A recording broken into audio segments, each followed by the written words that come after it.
Fernando, eu chamo de Fernando? Pode ser. Bom, eu vou te apresentar pela informação que eles mandaram para a gente, a organização da semana, vou fazer a leitura e vou falar ali aquele nome, que é o nome profissional ou o nome público que você traz, tá? Beleza. Mas eu também, tá, gente? Vamos lá. Separei aqui. Nandex Ramos é o nosso convidado de hoje, na nossa semana de publicidade e propaganda. Ele é bacharel em comunicação social, com habilitação em publicidade e propaganda pela FAPCOM, diretor do Grupo Oceanos, que é uma agência de comunicação integrada, e da STEC, Escola Nacional de Tecnologia e Comunicação, que também conta com um importante canal de educação no YouTube e plataforma de ensino à distância. Possui mais de 20 anos de experiência no mercado, atuando nas áreas de design, publicidade, cinema, fotografia, marketing e desenvolvimento de jogos.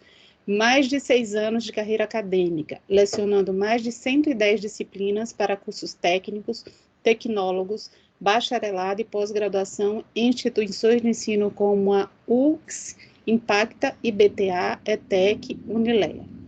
Autor da ETB, Editora Técnica do Brasil, e da Editora Leia, produzindo mais de 10 livros e apostilas. Publicou seu artigo científico pela Academia Paulista de Psicologia, interligando áreas como psicologia, publicidade e física. Atualmente é professor da STEC, lecionando 19 cursos autorais na área de tecnologia e comunicação. Você também é especialista em marketing digital, certificado pela Google, possui projetos de inteligência artificial, instrutor dos treinamentos técnicos avançados da Power BI ou Power BI, da Faculdade Impacta, e professor da Enatec Pro. Fernando vai falar com a gente hoje, a nossa palestra, a nossa conversa com ele é sobre inteligência artificial, fundamentos, aplicações e usabilidade. Então, é mais um encontro dessa semana que a gente tem como foco as tecnologias digitais, né? Passamos já por várias iniciativas, vários encontros em que essa temática está sendo discutida, e hoje a gente vai trabalhar especificamente com a inteligência artificial. Fernando, a palavra é sua. Fique à vontade. Tem essa formalidade inicial de uma apresentação, né? Porque tem uma construção de trajetória, acadêmica, profissional, mas fique à vontade para falar, para apresentar essas temáticas. Os meninos que estão aqui são bem jovens, alguns estão acabando a faculdade, outros estão entrando agora. Então, surgem várias perguntas, muita gente assim curiosa, o que é muito bom, né? Porque a questão é o fundamento do conhecimento. Amanda, inclusive, já levantou a mão aqui, não sei o que ela quer. O que foi, Amanda? A agência PUC, bom dia, né? Primeiro precisa fazer a entrada para falar do certificado e tudo mais. A Meg vai... Tá, você vai entrar antes do início da palestra, então? É isso? Fazer, Então, Fernanda, a gente vai pedir um tempinho só para essas informações mais pontuais, né? Tem a ver com atividades complementares, enfim. Meg? Bom dia a todos. Sejam bem-vindos. Eu me chamo Megumi, em nome da agência PUC, gostaria de agradecer a PUC São Paulo, o curso de Publicidade e Propaganda, a todos que estão aqui presentes e principalmente nosso convidado Nandex Ramos por ter aceitado nosso convite. Também gostaria de agradecer o apoio da Cuca Produções e lembrar vocês, para quem não se inscreveu, se inscrever para conseguir o certificado. Os certificados eles não serão entregues imediatamente, porque a agência tem que conferir certinho a presença de cada um, mas depois eles serão enviados para vocês. Bom, é isso, e desejo uma ótima palestra a todos. Obrigada, Meg. Obrigada, Fernando. Vamos lá. Eu que agradeço, obrigado de verdade aí pelo convite, é uma honra e uma alegria, né, e uma satisfação estar aqui com todos, né?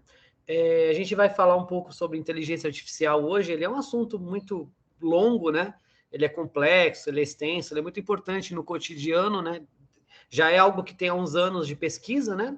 E a qualquer momento, se alguém quiser perguntar algo, fica à vontade, né? A gente está nesse palestra virtual agora, nesse clima de pandemia, mas a gente já deu tanta aula online que já está acostumado com a dinâmica, né? Então, por exemplo, os alunos que eu atendo online também, eu já falo para eles, qualquer coisa, se eu estiver mostrando uma tela e eu não estiver enxergando o chat, pode ligar o microfone a qualquer momento, pode me chamar, né? E depois eu deixo os meus contatos também, se alguém precisar de alguma coisa, algum material, né? Quiser alguma informação, aprofundar algum conhecimento, algum conteúdo, né? O que eu pensei para o dia de hoje? Porque, assim, o tema de tecnologia, ele é bem amplo, né? Eu já dei palestra em alguns ambientes, né, de tecnologia, lá no Campus Party, né? Teve o Hackathon da Impacta lá, que eu fui mentor, e aí eu trouxe um pouquinho o conceito de realidade aumentada lá numa palestra, né? E como a inteligência artificial é muito complexo, o que eu acho que agregaria valor e seria interessante não é um curso, né? Obviamente é uma palestra, né? Não é um curso de inteligência artificial, então a gente não vai deixar totalmente complexo, né? Por exemplo, o que é uma lógica nebulosa, o que é um CRISP, Booleana, Java, né? Então a intenção não é dar nó no cérebro e deixar todo mundo aqui de manhã já atordoado, né? Vai ser uma coisa bem tranquila. Eu vou meio que permear entre o que é inteligência artificial, como que ela funciona, né? Quais são algumas possibilidades ferramentais de uso de inteligência artificial e principalmente a parte teórica, um pouco da parte prática, né? Quais são as usabilidades que tem hoje em dia na comunicação, no mundo, né? Com foco, né, nessa área de criação e comunicação, que é a área que estamos, né? E mostrar alguns exemplos do dia a dia mesmo que usam inteligência artificial e às vezes a gente nem se dá conta, né? E até falar algumas coisas interessantes, algumas curiosidades, né? Eu tenho até um material aqui que eu preparei, só que ele é longo, ele tem 300 slides, que é de um curso de inteligência artificial. Eu vou mostrar alguns exemplos do material, depois até mando um link dele, tá? Ele é bem legal, assim, é um material completo para quem quer aprender inteligência artificial. Obviamente não tem como falar 300 telas em uma hora e pouquinho aqui, né? Mas, assim, a inteligência artificial, como o próprio nome diz, você tentar gerar, né, um comportamento inteligente de uma forma que não é orgânica, né? Então, por isso que é artificial. Não é algo que vem da natureza, não é algo que envolve o neurônio, o sinapse, né, o cérebro das pessoas, mas você tenta projetar para uma máquina, né, um grau de inteligência, né? Mas como que uma máquina pensa? Como que você cria hoje uma rede neural, né? Uma rede neural é como se você tentasse simular no computador. Nosso cérebro tem uma rede neural, né? A gente tem neurônios que tem lá axônio, corpo celular, dendritos, né? Os neurônios vão se conectando, vão passando pulsos elétricos, que são as sinapses, né? E essas sinapses levam a estímulos que fazem a gente ter percepções, né? Então, é assim que a gente pensa, cria. Isso no sentido biológico, tem todo o sentido filosófico, né? Que a mente humana e a razão é uma coisa tão complexa que você tem diversas esferas, né? Quando a gente fala de inteligência artificial no computador, a gente tenta falar mais desse sentido biológico de simular digitalmente coisas que o nosso cérebro faz organicamente, né? Mas a partir daí, emoção, sentimento, né? Toda a questão de platônico, né? Toda a parte aristotélica, platônica dos pensamentos, quem é o ser humano, essas coisas mais existenciais, aí já é um outro patamar, né? Que vai mais além, né? Porque até é dito que, por exemplo, as questões filosóficas acerca da vida são várias, né? Se a gente pensar sobre nós mesmos como seres humanos, já falava Edgar Morin, todo ser humano ele é sócio-psicossocialmente humano, né? O que significa o ser humano ser sócio-psicossocial? A gente só é humano em sociedade, né? Se nós estivermos em contatos com outros humanos, né? Biologicamente, somos seres humanos pela parte genética, né? E psico por causa da nossa psique, né? Nós somos seres racionais que podem... Não que animais sejam irracionais no sentido de que eles são seres que não refletem algo, né? Eles agem por instinto, então eles são o quê? Estímulo-resposta, né? Mas os animais, eles têm um nível de raciocínio, né? Mas o ser humano é muito mais desenvolvido, né? Homo sapiens. Então, por exemplo, a história do Mowgli. Como ele foi criado fora do contexto humano, ele não se via como um ser humano. Então, ele é sócio, né? Biopsicossocialmente humano, né? E essa questão é bem profunda, né? Diz que todo mundo todos nós somos fraudes de nós mesmos, né? Porque a gente sempre tem que se comparar com algo, né? Por exemplo, você pode ser uma pessoa muito inteligente em um assunto, mas uma pessoa que não tem conhecimento em outro. Então, assim, todo ser humano ele tem buracos, né? Mesmo você pode ser da área da programação, você sabe que como programador sempre vai ter aquele código que você não vai entender e aquela linguagem que você não vai dominar, né? Você pode ser um designer incrível, mas você sabe que tem alguma coisa que se você desenhar, é o seu calo, né? Você pode ser um professor, por exemplo, de história, fantástico, mas você sabe que vai ter um período histórico que seu conhecimento, de repente, é igual ao de todos, né? Então, quer dizer, né, todos nós temos esses buracos e somos seres falhos, né? Então, o que ocorre é o seguinte, quando a gente pensa em fazer um computador simular um aspecto humano, nós temos duas esferas, o pensar racionalmente e o agir racionalmente, né? Quando a gente fala de pensar, é como que a máquina ela vai processar dados, processar informações. A partir desse processamento de dados que a máquina faz, ela tem o agir dela, né? Ela tem que agir como um ser humano, né? Então, quer dizer, agir mais próximo do comportamento humano. Só que o que ocorre é que, por exemplo, máquinas são exatificadas, né? Se você colocar na calculadora 2 mais 2, sempre vai dar 4, 2 expoente 2 vai dar 4, 2 vezes 2, 4. Então, quer dizer, você tem vários caminhos para o mesmo resultado, e se você entrar com proposições lógicas, entradas, né? O que é uma entrada? Por exemplo, se eu digitar aqui no meu teclado, eu estou dando entradas, né, de teclas que estão gerando caracteres, né? Se eu clicar na pastinha para abrir, eu estou clicando na pasta e ele está abrindo. Então, quer dizer, se eu faço as mesmas coisas numa máquina, geralmente eu tenho as mesmas respostas, né? O ser humano não é assim. Você pode ser um desenhista e fazer 3 desenhos iguais.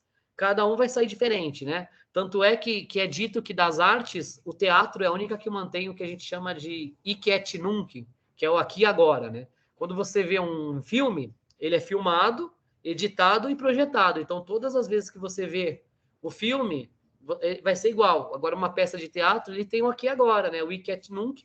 Cada apresentação é única, né? Então, o ator, ele não é um robô. Ele vai fazer sempre de cada forma, né? Então, a questão é, o ser humano, ele é falho.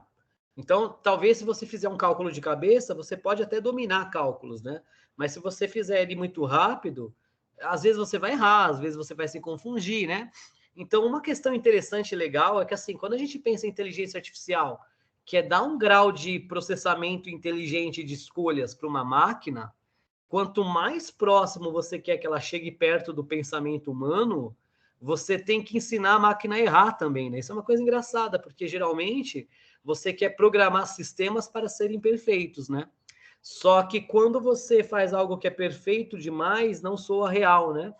Então, quer dizer, obviamente, depende, né? Você está programando um carro com inteligência artificial que ele vai fazer o mapeamento de rotas, é um carro autônomo que não tem motorista, você não vai querer que ele erre, né? Obviamente, um ser humano, ele pode, num ato de confusão, causar um acidente, um atropelamento. Obviamente, tem casos da inteligência artificial que você quer que ela não erre, né? Então, essa é a vantagem, né? Ele vai usar sensores para mapear o local e ter reações a ele. A gente acredita que a gente não quer que erre, mas se você quiser simular um comportamento inteligente próximo ao humano, se você quer enganar as pessoas e fazer com que ela acredite que aquela máquina seja um ser humano, o erro faz parte do processo de ação, né? Então, a gente tem o pensar racionalmente e o agir racionalmente, né? Como que, por exemplo, um carro autônomo, ele age no universo? Ele tem sensores, então ele tem diversos sensores, câmeras, tal, que eles vão perceber o mundo. Eles vão perceber o ambiente, então a câmera vai perceber, ele tem um foco a laser que mede a distância, né? Como um sonar de golfinho, né? O golfinho, ele emite um sinal sonoro, que ele reverbera, ele bate e volta. Então, pelo cálculo da demora do tempo, né, que o sinal volta, o golfinho, ele meio que cria um mapa visual do ambiente, porque ele vai jogando som e vai recebendo estímulos de volta, né? Então, ele sabe onde ele está. Um carro autônomo, da mesma forma, ele usa as câmeras para reconhecer e visualizar ambientes e usa alguns sensores de foco laser, tal, para medir a distância que o laser bate e volta, para ele conseguir saber profundidade e, por exemplo, o carro não ser enganado por um desenho, né? Se ele vê um desenho de um buraco na parede, a câmera pode acreditar que seja um buraco, se for realista. Mas quando ele jogar o laser e bater, ele vai ver que aquilo é plano, aquilo lá não tem profundidade, né? O eixo Z não existe, né? Então, quer dizer, o agente inteligente, ele vai perceber o ambiente com sensores, vai fazer o processamento e vai agir pelos atuadores, né? Nós, por exemplo, nós temos os órgãos do sentido, né? Que acreditava-se que eram 5 sentidos, hoje sabe-se que são muito mais. Por exemplo, sentido de temperatura, que tem a ver com o sentido tátil, é um outro sentido. senso de equilíbrio, né? Enfim, tem outros sentidos além dos 5 básicos, né? Mas cada um dos 5 sentidos básicos, ele tem um órgão específico que cuida dele, é um sensor, né? O sentido visual são os olhos, né? Enfim, olfato é o nariz, tato é a pele e tal. É a pele com as terminações nervosas, que você consegue saber aspereza, e tem uma coisa que chama sinestesia. O que é sinestesia? É a mistura de sensações, né? Quando você fala, por exemplo, cor quente, né? A cor é visual, quente é tátil. Mas o que é uma cor quente? É uma cor que passa a sensação de temperatura. Então, mesmo você não tocando, visualmente, você consegue entender que ela é uma cor quente, né? Você tem uma parede rugosa. Você não precisa tocar na parede e passar a mão para sentir que ela tem uma rugosidade.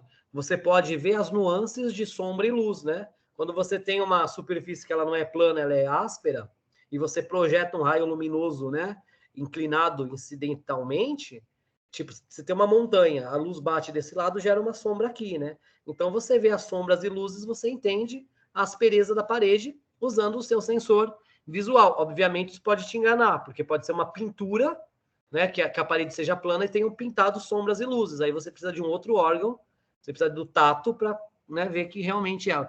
Então, quer dizer, nós vemos o mundo pelos sensores, processamos pelo nosso cérebro, nossa central de processamento, e agimos pelos atuadores, que são nossos membros. Né? A gente anda com as pernas, pega as coisas com as mãos, enfim, e aí a gente vai interagindo no mundo, né? É assim que a gente percebe. Os agentes inteligentes, eles tentam imitar esse comportamento. Eles têm sensores térmicos, câmera e tudo mais. Eles vão perceber o mundo pelo sensor, vão fazer todo o processamento, né, nos processadores, enfim, nos chips e tudo mais, que hoje eles chegam a nanômetros de tamanho, e eles vão agir pelos atuadores. Então, por exemplo, o carro, pelas rodas, um robô, pelos membros artificiais, né? Um aluno ontem, eu estava dando aula lá na Impacta, presencial, né, que agora voltou, e aí eu falei, né, foi o primeiro dia de aula de um curso de Power BI que eu fui dar, e um aluno falou que ele trabalha numa empresa de transporte, que eles querem fazer um sistema que analisa avarias eles têm lá um sistema que analisa avarias em veículos. Então, são tiradas 200 fotos do veículo e aí já é dado um orçamento do qual que é o problema, quanto que custa para solucionar, né? Então ele me perguntou, como eu comentei, né, de inteligência artificial, ele me perguntou como que funcionaria, né? E eu falei que é engraçado, porque quando você tem um sistema desse, você não pode depender de um sensor só. Eu falei para ele, por exemplo, você tem um carro e o sistema quer saber se a lataria dele está amassada, né? Eu até peguei e mostrei um exemplo da parede, sei lá, você tem aqui algum plano, você tem um plano aqui e você quer saber se está amassado. Se eu colocar a minha mão e fizer sombra, pode parecer que essa sombra para o sistema seja um amassado, porque quando a lataria amassa, ela afunda, ela tem um declive, esse declive gera uma sombra, né? Então, se o cara tirar foto do carro e passou algo que fez sombra, ele pode entender que é um amassado, mas é só uma sombra. Mas aí o que entenderia que é um amassado? A câmera. Por quê? Porque ela faria uma análise ótica e ela mediria o que? A luminosidade, né? Quando o fotógrafo ele vai fazer uma foto, ele tem um fotômetro, ele pega lá o fotômetro e mede a intensidade de luz para saber como que ele vai configurar na câmera, obturador, ISO, diafragma, para gerar o resultado. Então, o sensor, ele pega a quantidade de luz e aí isso daí vai gerar informação. Então, a câmera vai achar que é um amassado porque ela vai ver que a luz diminuiu naquela região. Só que aí ela não pode depender desse sensor sozinho. Quando ela fizer um foco a laser, o laser vai bater e vai ver que aquilo não tem profundidade. Então, aquela variação tonal de luminescência cromática, ela é só visual, ela não é física. Então, aí ele não vai indicar que é um amassado, porque ele tem um sensor complementar, que é o scanner. Como o iPhone hoje tem o LiDAR, que é aquele scanner 3D, né? Que ele vai mapeando o ambiente, as câmeras também conseguem. Por exemplo, câmera térmica, né? O que a gente chama de luz, na realidade, deveria ser chamado, o ideal é espectro eletromagnético, né? A luz visível que a gente enxerga, ela tem uma frequência, né, de hertz lá específica entre as ultravioletas, né, enfim, e o infravermelho. Só que assim, a gente enxerga essa escala de luz. Porém, tem sensores que enxergam demais, né? Câmera de visão noturna, elas têm sensores infravermelhos, né? Todo mundo emana energia, né? A todo momento. O ser humano ele tem uma luminescência, um brilho, só que ele é 100 vezes mais fraco do que o olho enxerga. Então, quer dizer, a gente está emanando uma energia, só que o nosso olho não capta, mas algum sensor mais sensível captaria. É só você fazer o teste. Pega, por exemplo, a câmera do celular e o controle remoto da TV e aperta o botão. Você vai ver a luzinha piscar, né? Por quê? Porque aquilo é infravermelho. Seus olhos não veem, mas a câmera capta. Então, por isso que as câmeras de visão noturna, elas captam a luz infravermelha. Elas têm um sensor que é sensível. Saiu até um celular, ultimamente, que ele tinha um sensor muito... Era um sensor muito sensível ao infravermelho, então você conseguiria ver através de algumas superfícies plásticas, ele conseguiria ver quase que um raio-x, né? Enfim. Então, na inteligência artificial, a gente tem esses elementos, os agentes, que eles percebem o mundo pelos sensores e agem pelos atuadores, né? E aí tudo é programado segundo algumas lógicas. E a gente tem que pensar que tem dois tipos de inteligência artificial. A IA fraca, que é uma inteligência artificial acadêmica, e a IA forte. Qual que é a diferença das duas inteligências artificiais? A inteligência fraca, acadêmica, ela é limitada a algumas ações. A inteligência forte, a gente ainda está engatinhando nela, mas é aquela que agiria no mundo real. Porque a gente tem dois tipos de ambiente quando a gente fala de inteligência artificial. A gente tem o determinístico e o estocástico. Qual que é a diferença dos dois, né? Do determinístico e do estocástico? Aquele ambiente determinístico é onde tudo é determinado. Tem regras específicas e o sistema ele segue as regras e você sabe que durante o percurso não ocorrerão percalços que vão além das regras. Por exemplo, você programa um agente inteligente para jogar xadrez, né? Tem lá o tabuleiro, você joga o peão e ele vai lá, analisa, né, os quadrantes e joga. Quer dizer, ele só vai fazer aquilo, ele só vai jogar xadrez, né? Seguindo as regras do xadrez. Se você, sei lá, se aquele tabuleiro explodir, a gente vai ficar confuso, né? O que aconteceu? Porque é um ambiente determinado. Ele funciona dentro de regras já estabelecidas. Você tem um videogame, você tem um cenário de mundo aberto, né? E aí você tem lá os elementos interativos, principalmente os personagens não controláveis, que são os NPCs, né? Non-player characters, né? Personagens que a gente não controla, que são... Você joga um RPG, tem o povo da vila, né? Os inimigos, tal. Eles têm um nível de inteligência. Então, quer dizer, você vai interagir com eles. Mas você só vai poder fazer no jogo aquilo que o jogo permite. Se você tentar fazer algo além, forçar, você pode até bugar, né? Bugar o jogo, quer dizer, quebrar algum código e tal. Mas assim, se o seu personagem usa uma espada e não usa uma arma, por exemplo, a longo alcance, um arco e flecha, um tiro, aquele agente lá, o inimigo, ele vai saber que você não vai dar tiro nele, porque você usa uma espada, porque o jogo só permite isso. Então, quer dizer, ele funciona dentro de uma regra, né? De um ambiente fechado, determinado. Aí a IA funciona muito bem. Por quê? Porque o ambiente já foi construído de acordo com regras, né?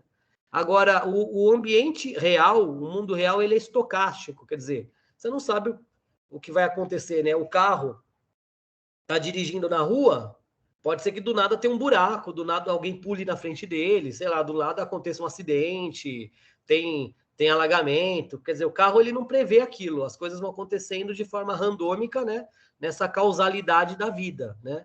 Agora, se você está programando um carro num jogo de corrida, se você não programou um buraco na pista, não vai ter um buraco na pista, né? Agora, se o seu carro é autodirigível, né? Pode ser que ele cometa, né? Que ele tenha alguns percalços. Então, a gente tem que saber, inteligência artificial fraca, ela é mais controlada, é acadêmica, é que a gente tem estudos sobre, né? A gente usa ela em ambientes mais determinados, mais determinísticos. E a inteligência forte, a strong, tem a liquid e a strong, né? A strong a gente usa para ambientes estocásticos, né? Enfim, geralmente o que a gente usa em comunicação social é a inteligência fraca, né? Por quê? Porque tem regras pré-estabelecidas. Tem dois conceitos que são importantes da gente analisar quando a gente fala de inteligência artificial, que é algoritmo e heurística. O que é um algoritmo? É uma sequência finita e não dúbil de regras, né? Um algoritmo é o seguinte, você vai dar regras para o seu agente, né? Para o computador, para o robô, para o que você está programando, seu personagem do videogame, a página web, né? Então, você vai dar regras. Essas regras têm que ser uma sequência finita, porque a regra tem um começo e fim, e ela não pode ser dúbia, porque ela não pode ter uma dupla interpretação. O que é o que não é, né? Por exemplo, tem aquela história básica lá de vida de programador, né? Porque programador tem aquilo que o cara mexe tanto com lógicas e exatas que ele é muito literal, né? Aí tem um que o rapaz chega pro outro, o menino, né, tá programando, ele é programador, ele chega na escola, lá no curso, e fala, ô, minha mãe brigou comigo ontem. Por quê? Ah, porque ela mandou eu ir no mercado e falou assim, ó, traga 5 batatas, e se tiver leite, traz 3, né?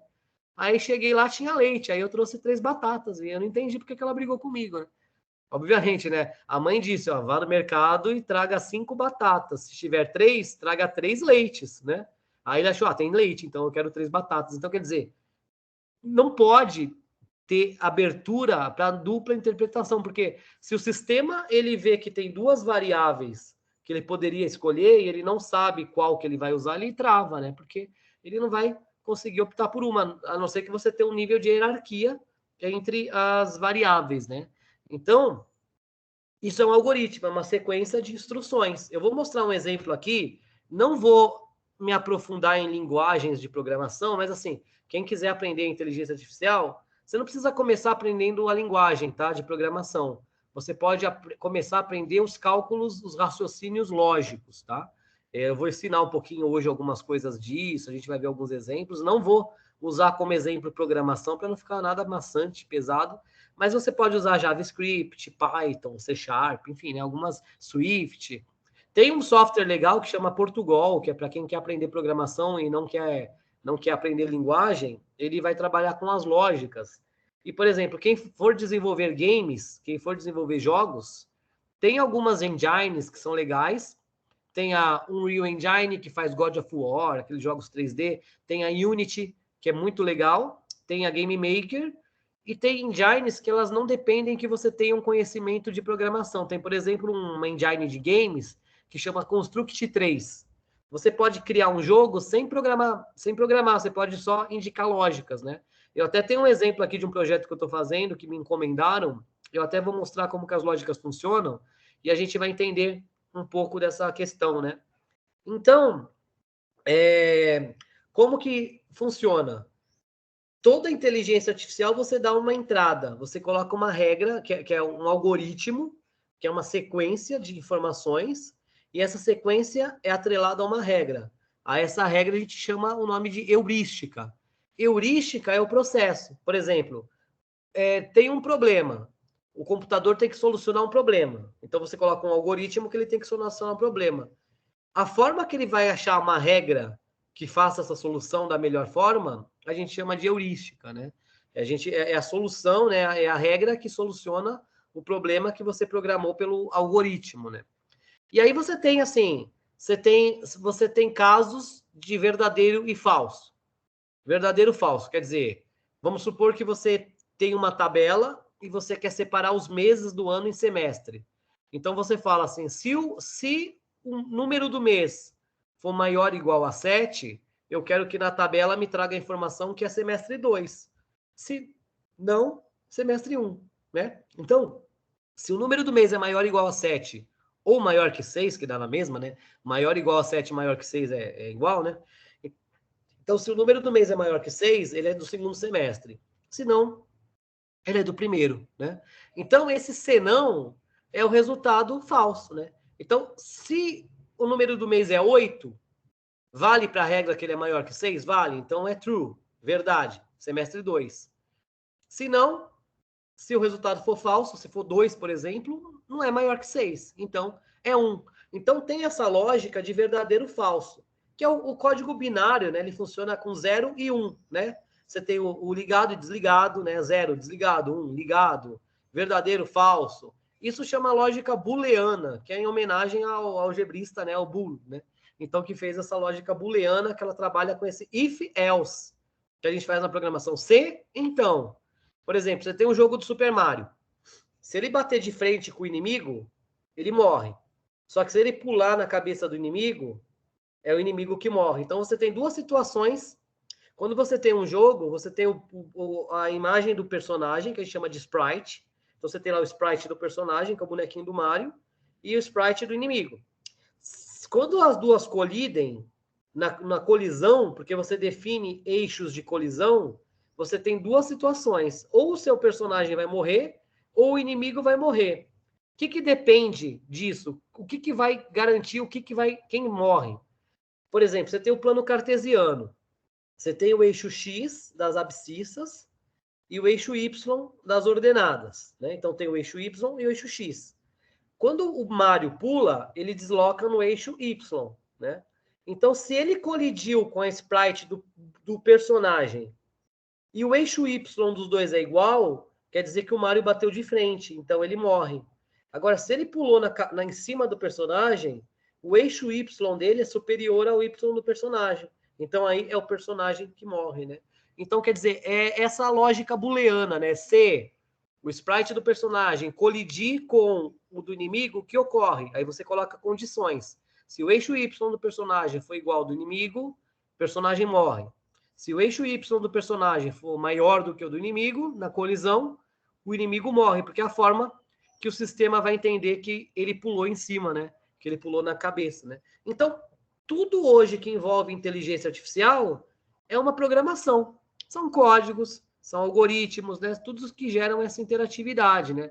A comunicação, ela usa muito isso, principalmente a evolução comportamental, ela cresceu com a necessidade de você ter uma hipersegmentação de público-alvo, né?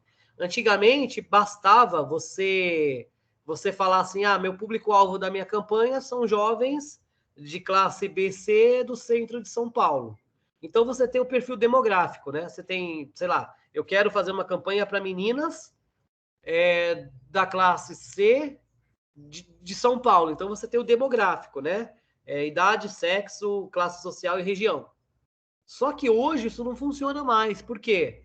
Você tem pessoas que pertencem a esse demográfico, mas têm gostos totalmente distintos, né? Você tem pessoas que têm outros níveis de gosto cultural, bagagem. Você tem o cara que é geek, o cara que gosta de pagode, o roqueiro, né? Você tem o K-popper, quer dizer, você tem vários gostos, né? Você tem o atleta, você tem, enfim, né? O entusiasta de eletrônico. Você tem hoje hipersegmentação de mercado.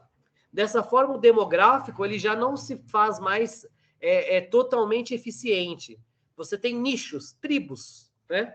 Então, essas tribos, o ser humano cada vez ele está mais exigente, né? Antigamente, na época da internet de escada, você tinha que usar ela à noite, era um processo totalmente lento, que tinha que usar linha telefônica, você pagava pulso, demorava 30 anos para carregar uma foto. E você aceitava, você falava, é o que tem. Hoje você tem lá o 4G, super rápido, mas sei lá, se o jogo dá uma lag, você já fica desesperado, né? Lag é um atraso, né? Se o seu site demora 5 segundos, quer dizer, por um lado, a evolução da dinâmica da máquina, a gente ficou tão mal acostumado a ter respostas instantâneas e rápidas que isso gerou um nível de ansiedade, né? Antigamente você ficava lá esperando o site carregar. Antigamente você tinha o ócio, né? Você tinha intervalos na vida que você não tinha que fazer. Tô entediado. Hoje não existe mais o conceito de tédio, né? A gente até brinca que antigamente, se você estava no computador entediado, você ficava encarando a tela do Google, né? Você ficava lá encarando a tela do Google até ter ideia de alguma coisa. Hoje você fica lá rolando o feed do Instagram, você fica rolando o feed do Face e tal. Então, acabou, né, um pouco essa questão do ócio, que ela é importante, né, esse ócio criativo. E aí, o ser humano hoje ele é mais exigente, né? Ele quer respostas rápidas, ele quer o imediatismo e ele quer coisas que combinam com o seu perfil. Então, os sistemas de recomendação, eles evoluíram de forma a entregar o que você quer. Então, por exemplo, se você abrir o YouTube e o seu amigo abrir no computador dele ou no celular, é totalmente diferente a homepage do YouTube de um para outro. Por quê? Porque ele vai recomendar vídeos de acordo com a experiência que você ensinou à máquina. Ele foi aprendendo com a sua busca, e aí ele foi te dando uma recomendação mais personalizada. Isso chama web semântica, né? Que é a web inteligente, ela pensa. A web 3.0, que cria esses mecanismos de recomendação, né? Então, você tem... você abrir a Netflix, ela vai te recomendar. Se você logar no perfil de outra pessoa da Netflix, são outras recomendações. Todos os streamings fazem isso, né? Netflix, HBO Max, Disney Plus, Crunchyroll, enfim, todos. Spotify, né? Os buscadores também. Você quer comprar um tênis, aí você procura lá o tênis no Google. Você vai ver propaganda desse tênis por muito tempo. Vai aparecer no seu Insta, vai aparecer isso aí que é o marketing digital. Ele pega as palavras-chave, as tags do site que você tag, né? Palavra-chave, tênis, modelo tal. E ele vai ver que você teve o interesse. E aí, ele vai recomendar aquilo para você. Quando você permite, né? Por exemplo, você quer baixar aqueles aplicativos que usam filtros no rosto, né? Instagram, Snapchat, que é uma inteligência artificial. Ele tem que reconhecer um rosto e saber onde são os olhos, o nariz e fazer um mapeamento da face pela câmera, né? Aí você tem que permitir que o aplicativo acesse a câmera. Não, mas ele vai me rastrear, né? Assim, a gente também é neurótico, né? Tem o Big Data, que assim, os nossos dados, eles são hackeáveis, eles são vendidos e são comercializados, embora não deveriam, né? Ilegalmente. E a todo momento, as empresas recebem informações sobre nós, né? O seu celular sabe onde você está. Vai no Google, tem um código que você digita, você vê tudo que você anda no Google Maps, para onde você vai, porque ele faz a triangulação do satélite ou pelo GPS, né? Pelo satélite ou pelo Wi-Fi, pelo sinal da rede. Então, quer dizer, mas não que eu tenho que autorizar que o Facebook use minha câmera e minha agenda de contato. Nossa, o Zuckerberg está me espionando. Não que a sua vida seja interessante o suficiente, né? Mas, assim, óbvio que isso serve a um propósito comercial, mas é principalmente para melhorar a entrega para o usuário. Tem toda uma questão que a gente pode levantar sobre privacidade, né, que não vem ao caso, senão ficaria dias aqui debatendo, mas ele serve para melhorar a sua experiência, né? Por exemplo, você entra no YouTube, se você gosta de um gênero musical e odeia um, você não quer receber coisa desse, né? Você gosta de um tipo de vídeo, um tipo de conteúdo e odeia outro. Então, melhora a sua experiência. Como eu falei, isso serve para um propósito comercial, monetizar vídeo, vender anúncio, vender produtos, isso é óbvio, né? Mas é mais para a questão da personalização que essa inteligência artificial aprende com o usuário, né?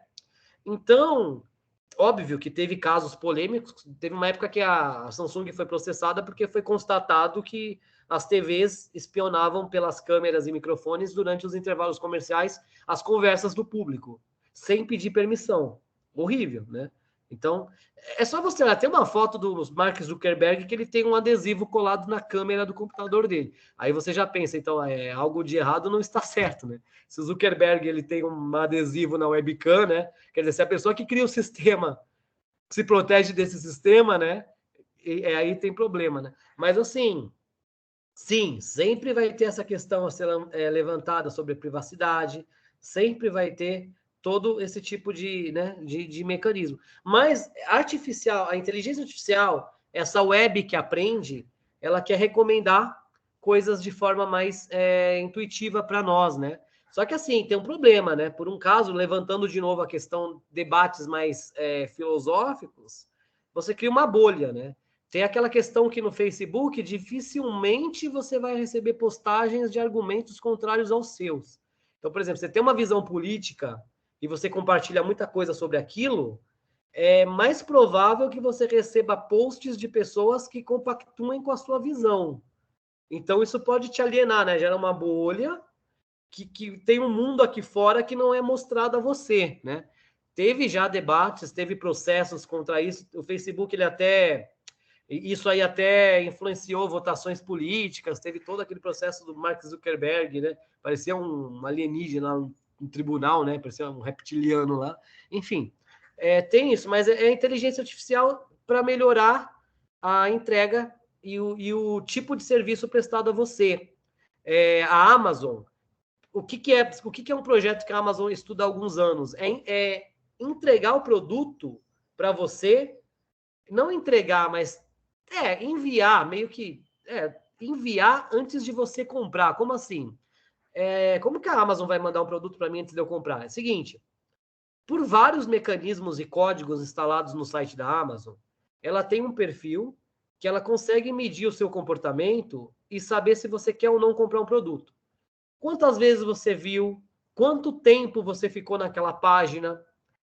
Se você ficou passando o mouse em cima da foto do produto, mas por que ela mede quanto tempo eu fiquei passando o meu cursor em cima, né? Eu tô acariciando, eu quero muito isso, né? Tô fazendo carinho. Não, é porque no site da Amazon e nos e-commerces em geral, quando você passa o mouse em cima do produto, é a lupa, né? Você ativa a lupa, então você está vendo detalhes. Então a Amazon, ela sabe, por exemplo, em quais guias você clicou, para onde você foi, se você acessou várias vezes, se você viu muitos produtos daquela categoria. Quando ela nota que você tem um interesse latente, né? O que é uma venda latente? Eu não vou vender agora, mas eu vou bater, uma hora eu vendo, né? A Pepsi, né? Pode ser Pepsi, ela se posiciona como segundo lugar na marca, né? Ela sabe que hoje ela não vai vender Pepsi, mas se não tiver Coca, ela fala, eu sei que todo mundo vai pedir Coca, mas se não tiver, pode ser Pepsi, é melhor do que Guaraná, né? Então a Amazon fala, eu estou notando o interesse dessa pessoa por esse produto, né? Isso lá nos Estados Unidos, aqui no Brasil não. Aí o que ela faz? Ela geralmente ela reserva uma unidade para um depósito próximo a você. Para quando você comprar, o produto ele já está perto de você. Ela meio que faz uma previsão de comportamento de compra, né? Então, dessa forma, ela consegue diminuir o tempo de entrega, até porque lá fora ela está fazendo testes até de entrega com drone, né? Então, quer dizer, isso é uma inteligência artificial, mas uma inteligência fraca que ocorre dentro de um ambiente controlado, né? Então, esse sistema de recomendação, por exemplo, hoje as câmeras do celular, ela tem inteligência artificial, né? Você abre a câmera do seu celular e aí você coloca lá no modo automático de foto, ela vai identificar se é uma paisagem, se é um rosto, se está de noite, se é um modo noturno. Por quê? Porque o celular ele tem focos a lasers e a câmera tem uma objetiva. Ela tem um fotômetro, então ela vai ver se a luz está boa, se a luz está ruim. Com isso, ela vai calcular o tempo de exposição, se está muito claro, se está muito escuro, se tem que deixar o tempo de exposição mais para compensar a falta de luz, se tem que deixar o disparador, o diafragma mais rápido, porque tem muita luz no ambiente, já que o celular não diminui e aumenta o diafragma das lentes, né? Ele só pode controlar pelo ISO, que é a sensibilidade do filme, e o tempo de exposição. Então, ele mede pela fotometria, ele tem um banco de dados de milhares de fotos de rosto, cenário, enfim, objeto, comida, porque aí o algoritmo pega o visual e compara com outros do banco de dados. Então, ele sabe se é uma comida, ele sabe se aquilo que está sendo fotografado é um rosto, né?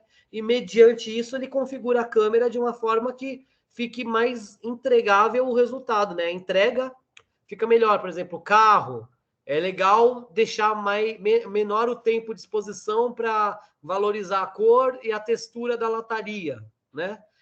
Comida, é legal aumentar um pouco a saturação e deixar a cor mais para o amarelo, né?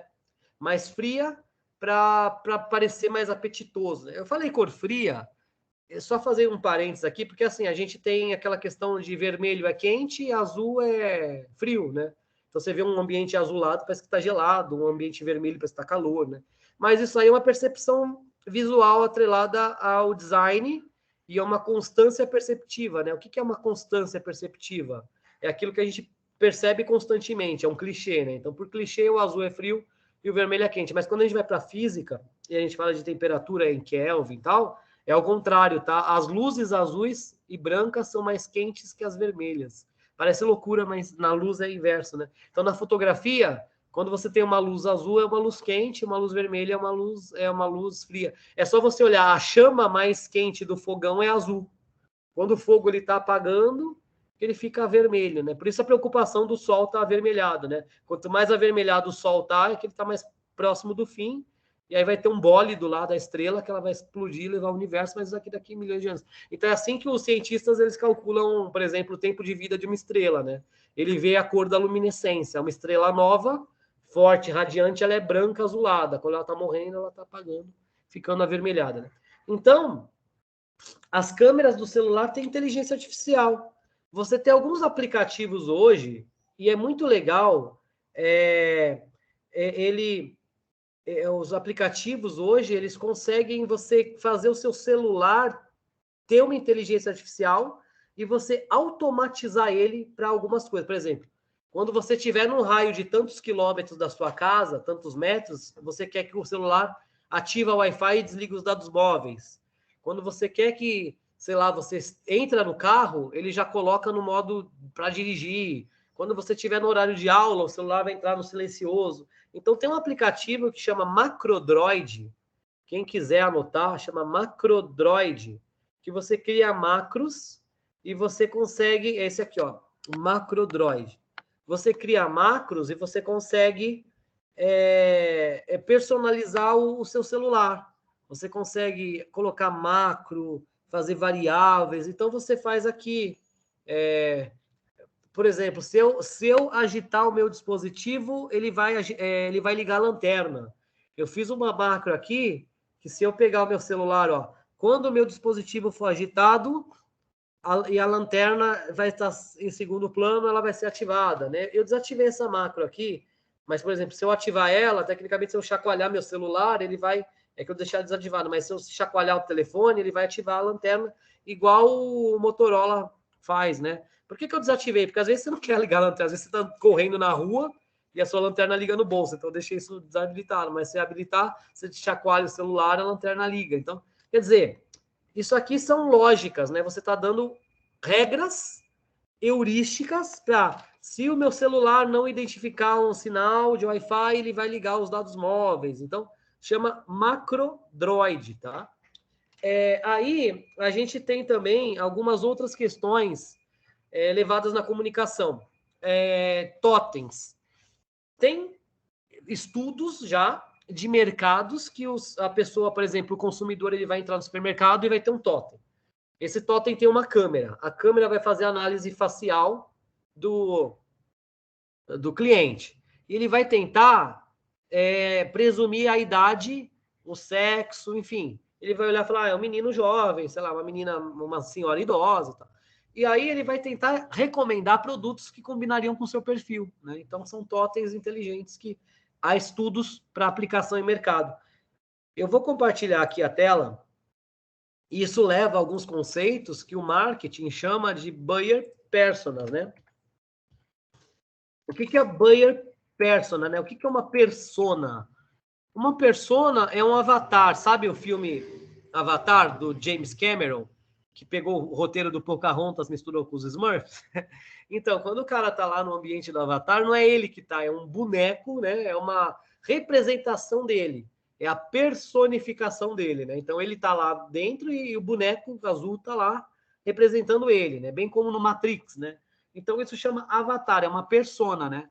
Esse termo personagem vem do teatro, né? Você tinha lá o ator, e aí você tinha lá a comédia, quando o ator estava feliz, ele colocava a máscara da alegria. Quando ele estava triste, era a máscara da tristeza. Então, quando ele falava por uma máscara, a voz dele personava, ela soava por, né? Personar, soar por, né? Ela soava pela máscara. Então, personagem, persona, né? Então, o que o marketing faz? Personas, antigamente, você tinha assim, meu público-alvo são mulheres de 30 anos, tal. Hoje, é tão segmentado que você cria uma ficha catalográfica com a carinha do público. Então, você fala, essa menina aqui é a Juliane, ela tem formação em farmacêutica, tal, ela atende a ser mulher entre 30 e 35 anos da classe média, ela é uma pessoa calma, ela tem o objetivo de tornar o negócio mais conhecido, as dificuldades, os objetivos de vida. Então, quer dizer, você cria fichas como se o seu público fosse uma pessoa real, né? Você pega uma foto do Google, faz um desenho, põe lá a idade, nome. Para quê? Para você fazer testes de aplicação e usabilidade, né? Para ver se se a campanha vai servir para o público, se não vai servir, né? Então, você consegue, dessa forma, ter mais sucesso na identificação do público, né? Identificar o que é o público, se identificar com a mensagem, pela semiótica, né? Percurso gerador de sentido. A diferença entre consumidor e público-alvo é que consumidor é qualquer um que consome sua marca. Coca-Cola pode ser consumida por jovens, adultos, idosos. Agora, público-alvo é quem você quer atingir com a mensagem. Os psicólogos dizem que de 6 em 6 anos muda o nível de interesse. As cabeças das pessoas mudam de 6 em 6 anos, né? Isso daí é uma realidade. Uma criança de 5 não tem o mesmo gosto de uma de 11, uma pessoa de 32 não tem o mesmo interesse de uma de 38. Então, por isso que você tem... Isso, assim, alguns estudos, né? Você tem outros tipos de estudos, você tem a teoria ericksoniana, do Erik Erikson, do comportamento infantil, né? Enfim.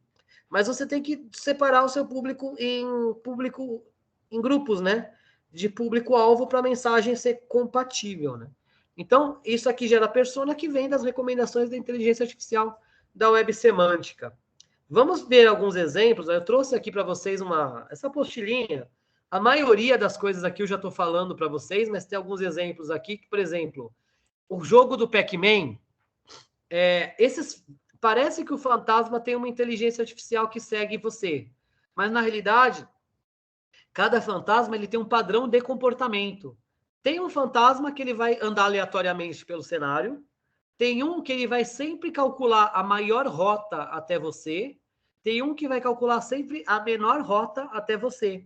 Então, quer dizer, como cada fantasma ele tem um padrão de comportamento diferente, de te caçar, parece que eles estão te cercando. Mas não, esse aqui sempre vai calcular qual que é a rota que tem o maior custo para te atingir.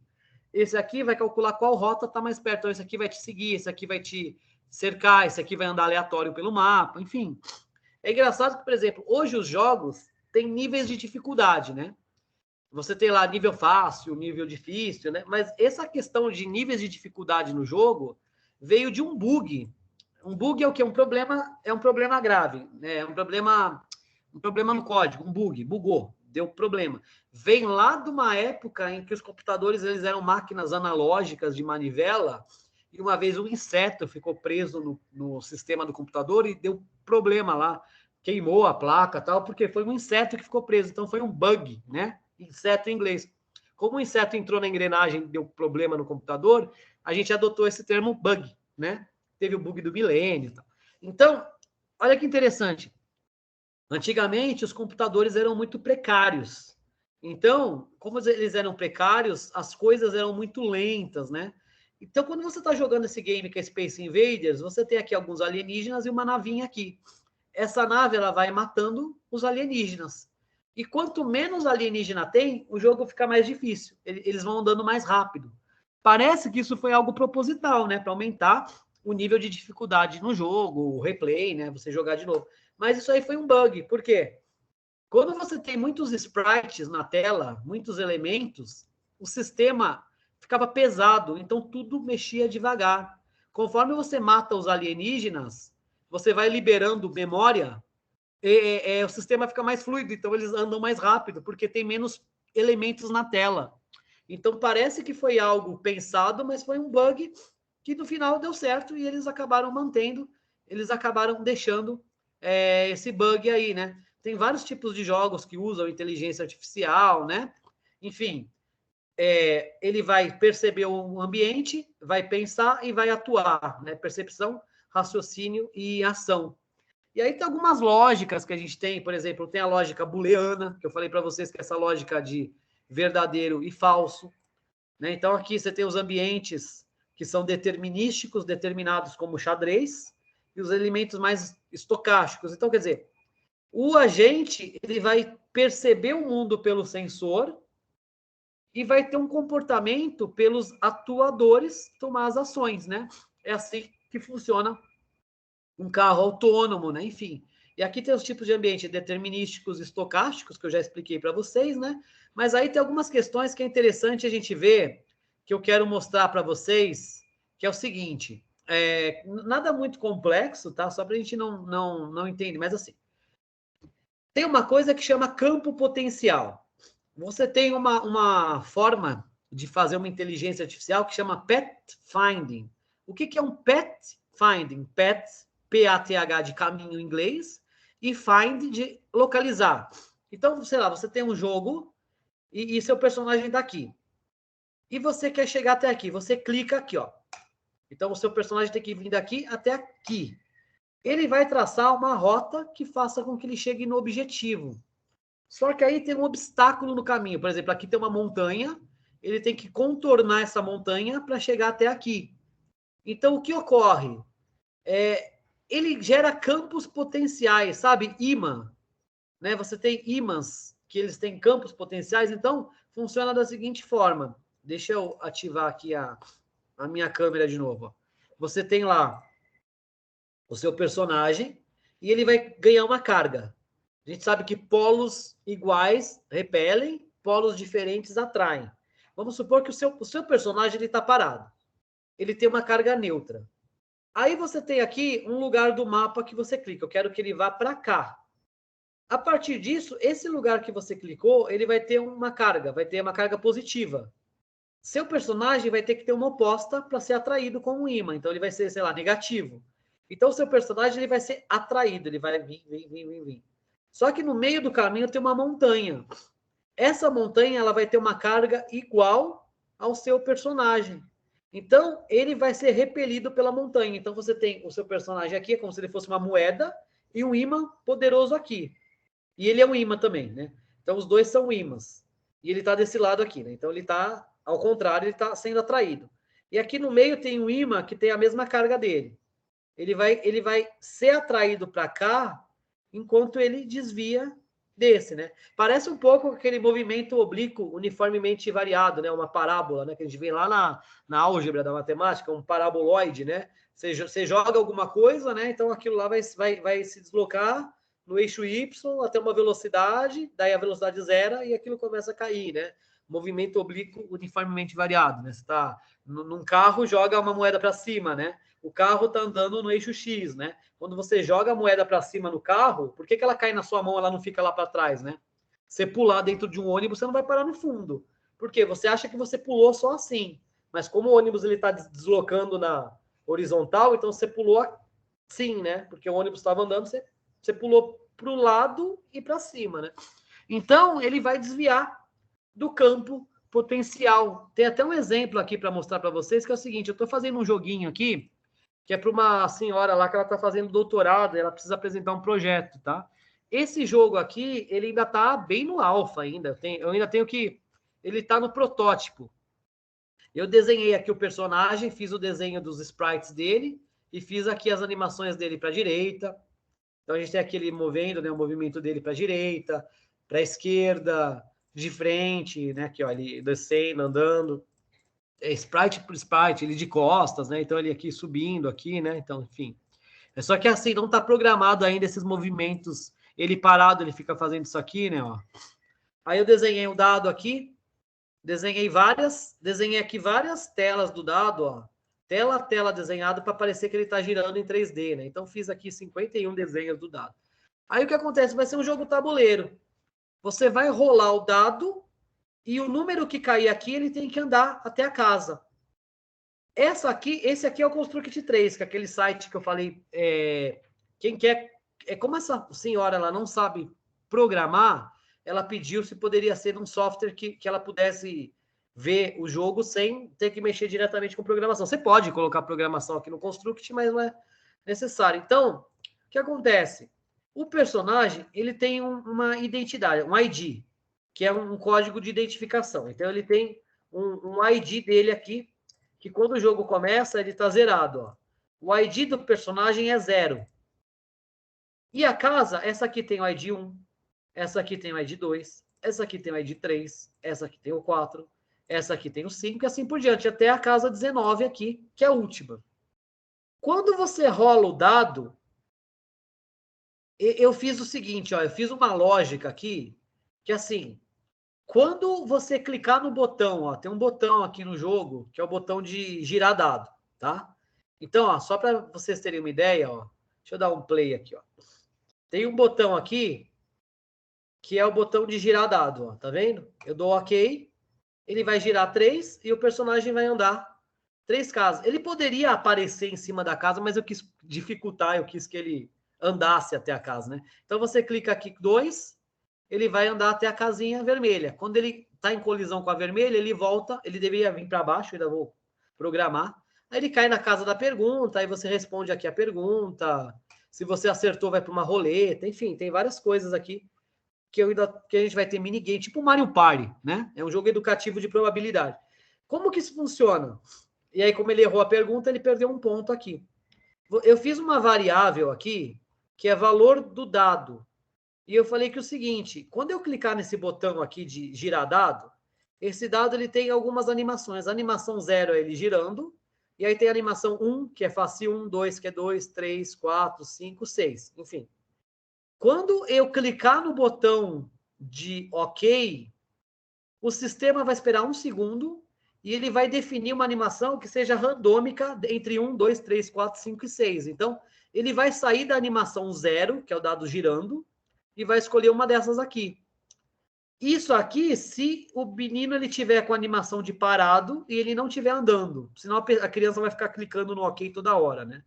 E a animação 0 tem que estar em execução, o dado tem que estar girando, né? Porque senão, enquanto o menino está girando, a pessoa pode rolar o dado de novo. Não, eu quis travar, que ela só pode rolar o dado se o menino estiver parado. Quando isso ocorrer, o ID da casa vai assumir o ID do jogador mais o valor dado. Por quê?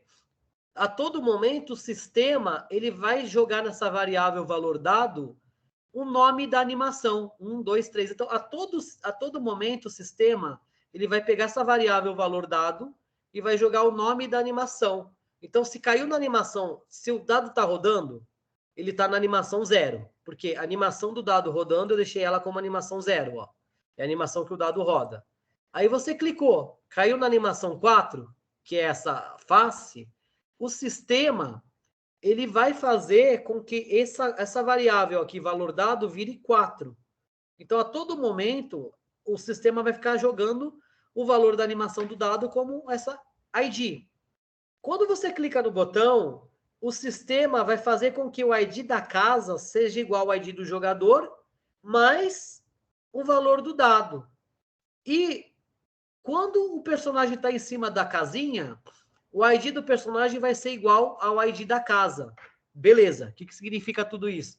Significa que quando o meu personagem ele está em cima dessa casa, que ela tem o ID 2, o ID dele, que é 0, vai ser o mesmo ID da casa. Ele vai virar 2. Então, o ID da casa vai ser 2 e o do personagem também. Aí, quando o dado cai no 6, o sistema vai jogar esse valor para uma variável global, que é o valor do dado 6. E aí ele vai calcular que o ID da casa vai ser o ID do jogador, que é o ID da própria casa, 2, mais o valor do dado, mais 6, que vai dar 8. Então, dessa forma, o personagem vai andar até a casa 8. E aí joga de novo, aí a casa vai ter o ID 8 e o personagem também. O dado está girando, o valor do dado é 0. Parou no 2, 8 com 2, 10. Ele vai andar até a casa 10. Né? Se ele cair na casa vermelha, o que vai acontecer? Quando ele está sobrepondo a casa vermelha, o sistema aguarda 1 segundo e o ID da casa vai ser o ID do jogador menos 1. E ele vai procurar uma rota até a casa que gerou isso. Então, quer dizer, quando ele cai na casa vermelha, o sistema subtrai 1 do ID dele. Então, se agora era 8, vai ser 7, e ele vai usar a inteligência artificial para calcular uma rota até a casa 7. Então, ele vai andar. Eu coloquei nele, no personagem, um comportamento de explorador de rotas, que é o pathfinding da inteligência artificial. Ele vai procurar a rota até a casa. Como ele procura a rota até a casa, é a forma que ele vai andar até a casinha e não aparecer já, ele não vai piscar em cima da casa, ele vai calcular uma rota até a casa. Ó, 4, ó, ele vai andar até a casa 4, né? Só que tem uma questão. Eu quero que esse personagem ande.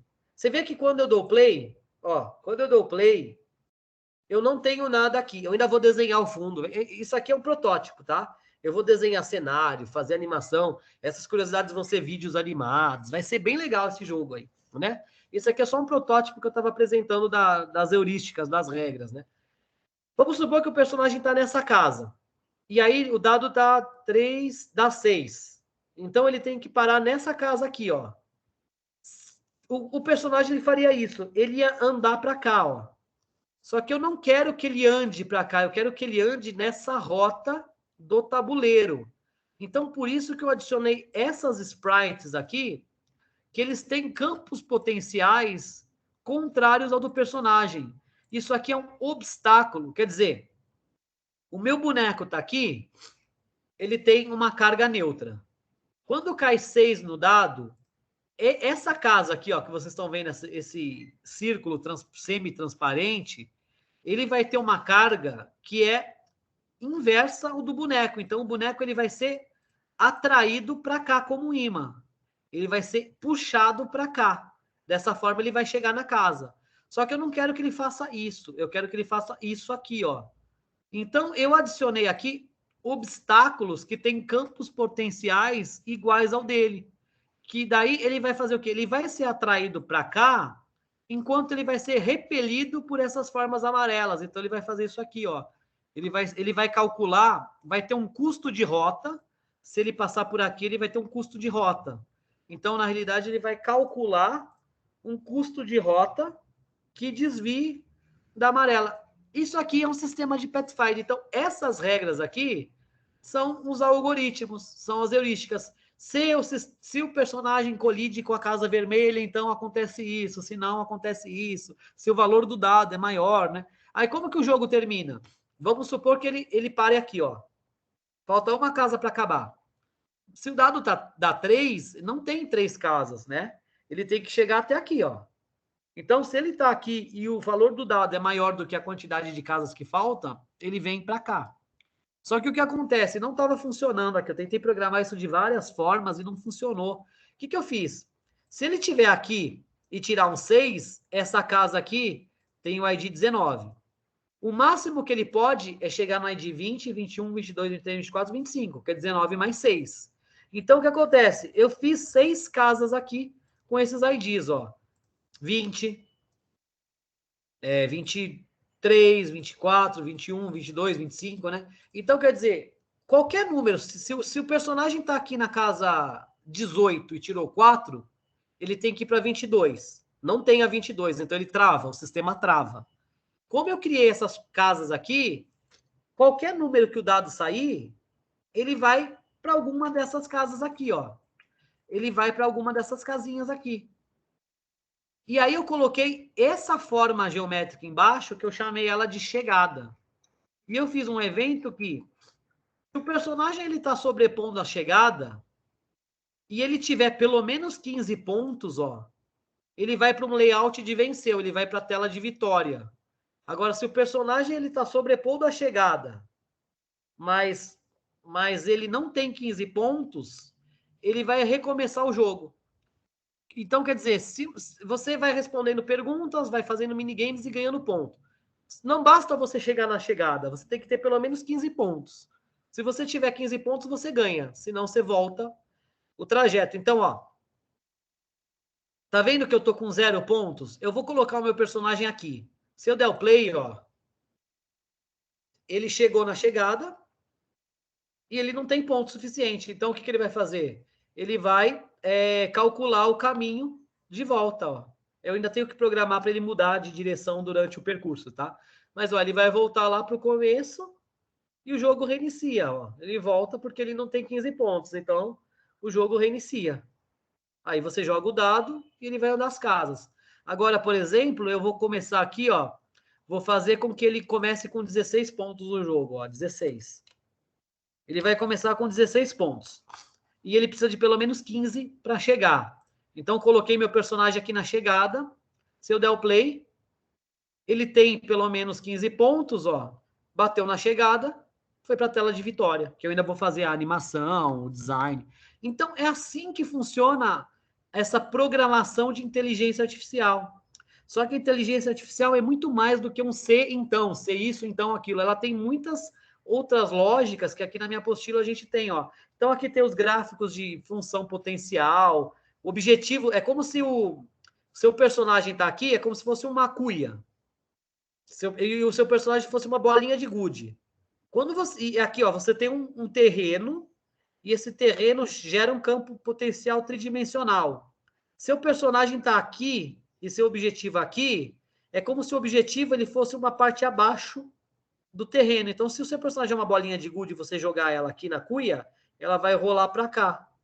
E os obstáculos, ele entende que são mais superiores, né? Então, esse aqui é o seu mapa do seu jogo, tá? É um mapa 2D. Só que ele gera um campo 3D. Né? Então, você jogou a bolinha aqui, ela vai cair aqui. Ela vai desviar e vai cair, né? E tem várias lógicas. Tem os campos potenciais. Tem aqui, ó, tá vendo? Ele vai desviar. Tem os cálculos matemáticos que gera isso, né? O game loop. Tem esses problemas de mínimo local, que é, você tem um C, um U aqui, né? Seu personagem tá aqui, tem que chegar aqui, ele vai bater na parede. Então, como que você resolve para ele dar a volta e chegar, né? Aí tem várias formas de você mapear ambiente. Fazer Wavefront Planner, que é mapear por célula. Você tem... aí ele vai ter um valor para cada célula. Ele vai fazer o arredondamento. Você tem aqui, ó, aí como que ele vai fazer sempre, ele vai contar que as células são infinitas, e a partir do objetivo ele vai dar um valor, 1, 2, 3, 4, ó, 1, 2, 3, 4. Como uma batalha naval, ele sempre vai pelo caminho que gere o menor resultado, ignorando os obstáculos que têm o custo infinito. Enfim, isso aí é uma coisa mais da lógica da programação, mas são alguns exemplos que eu trouxe para vocês de mapas, boids, só para vocês verem que existe toda uma gama de cálculos e proporções matemáticas que a gente faz na inteligência artificial, que é muito mais do que um se, então. Por exemplo, o mapa. Quando o Google Maps calcula uma rota, ele gera o que a gente chama de grafos, que é um segmento de reta. Então, ele vai fazendo esses grafos e esses waypoints, que são pontos que geram uma rota, né? Você quer chegar daqui até aqui. Então, ele mapeia os grafos e vê pontos que você pode chegar, evitando os obstáculos. Tem diagrama de Voronoi, que ele gera tipo uma célula. Tem N, quando você vai fazer aqui um gráfico de um mapa, né? E você pode fazer com isso o seu personagem ter, como que eu diria, personalidade. Você tem um jogo de tiro, você pode ter aquele personagem que é o covarde, que quando ele vê um inimigo atirando, ele vai sair correndo. Então é o covarde, ele foge do tiroteio. Você tem o suicida, se ele vê um inimigo atirando, ele vai para cima atirando junto. Você tem aquele personagem que ele é o mais estratégico. Então o inimigo está atirando, ele vai atirar, se a vida dele acaba, ele recua, recupera a vida, procura algum item de vida e depois volta. Então ele vai ter outro comportamento. A grande questão da inteligência artificial para jogos é você programar um bot, ou seja, uma inteligência artificial de uma forma que o jogador ele não consiga identificar se aquilo está sendo controlado por uma pessoa ou não, né? Se aquilo está sendo controlado por uma pessoa ou não. E também você tem aqui casos como, por exemplo, o Power BI é um software de inteligência corporativa para você fazer diagramas, fazer várias coisas aqui, pegar bases, por exemplo, do Excel e conseguir extrair dados, extrair informações da base. Então, por exemplo, ó, quando a gente tem aqui cadastro de lojas, tá vendo que eu tenho aqui um monte de informação, ó, endereço, bairro, né? Eu posso querer, por exemplo, extrair só o endereço da minha loja, só o endereço. Então, eu venho aqui no botão, por exemplo, de extrair, e eu falo que eu quero adicionar uma coluna, e eu quero extrair os textos antes do delimitador, e o meu delimitador vai ser a vírgula, ó. Se eu quiser extrair dessa coluna tudo que está antes da vírgula, eu consigo extrair aqui a minha rua. Eu vou ter a rua, aqui, ó, rua, tudo que está antes da vírgula. Se eu quiser a vírgula e o número, eu falo para ele extrair tudo que está antes do hífen e espaço. Então, eu venho aqui, em vez de vírgula, eu coloco hífen, espaço, e ele vai extrair para mim a rua e o número. A rua e o número, né? Enfim. Agora, se eu quiser extrair o bairro, Ah, é tudo que está entre hífen, espaço e vírgula. Será? Se eu tentar extrair o texto entre os delimitadores hífen, espaço e vírgula, olha o que vai acontecer. Em alguns casos, vai dar certo. Ó. Deu aqui o bairro, aqui já deu a rua, aqui deu um hífen, bairro. Por quê? Eu falei para ele que a regra é extrair tudo que está entre o hífen, espaço e vírgula. Então, ó, aqui no caso, entre o hífen, espaço e a vírgula está a avenida, não o bairro. Não tem uma lógica aqui que eu consiga extrair só o bairro. Mas essa ferramenta Power BI, ele deixa você fazer uma coluna de exemplos, que você aplica alguns exemplos, ele tenta pensar numa lógica para completar os demais. Então você fala aqui o que você quer. Eu quero aqui o bairro. Então qual que é o meu bairro? Ipanema. Eu quero que aqui esteja escrito Ipanema.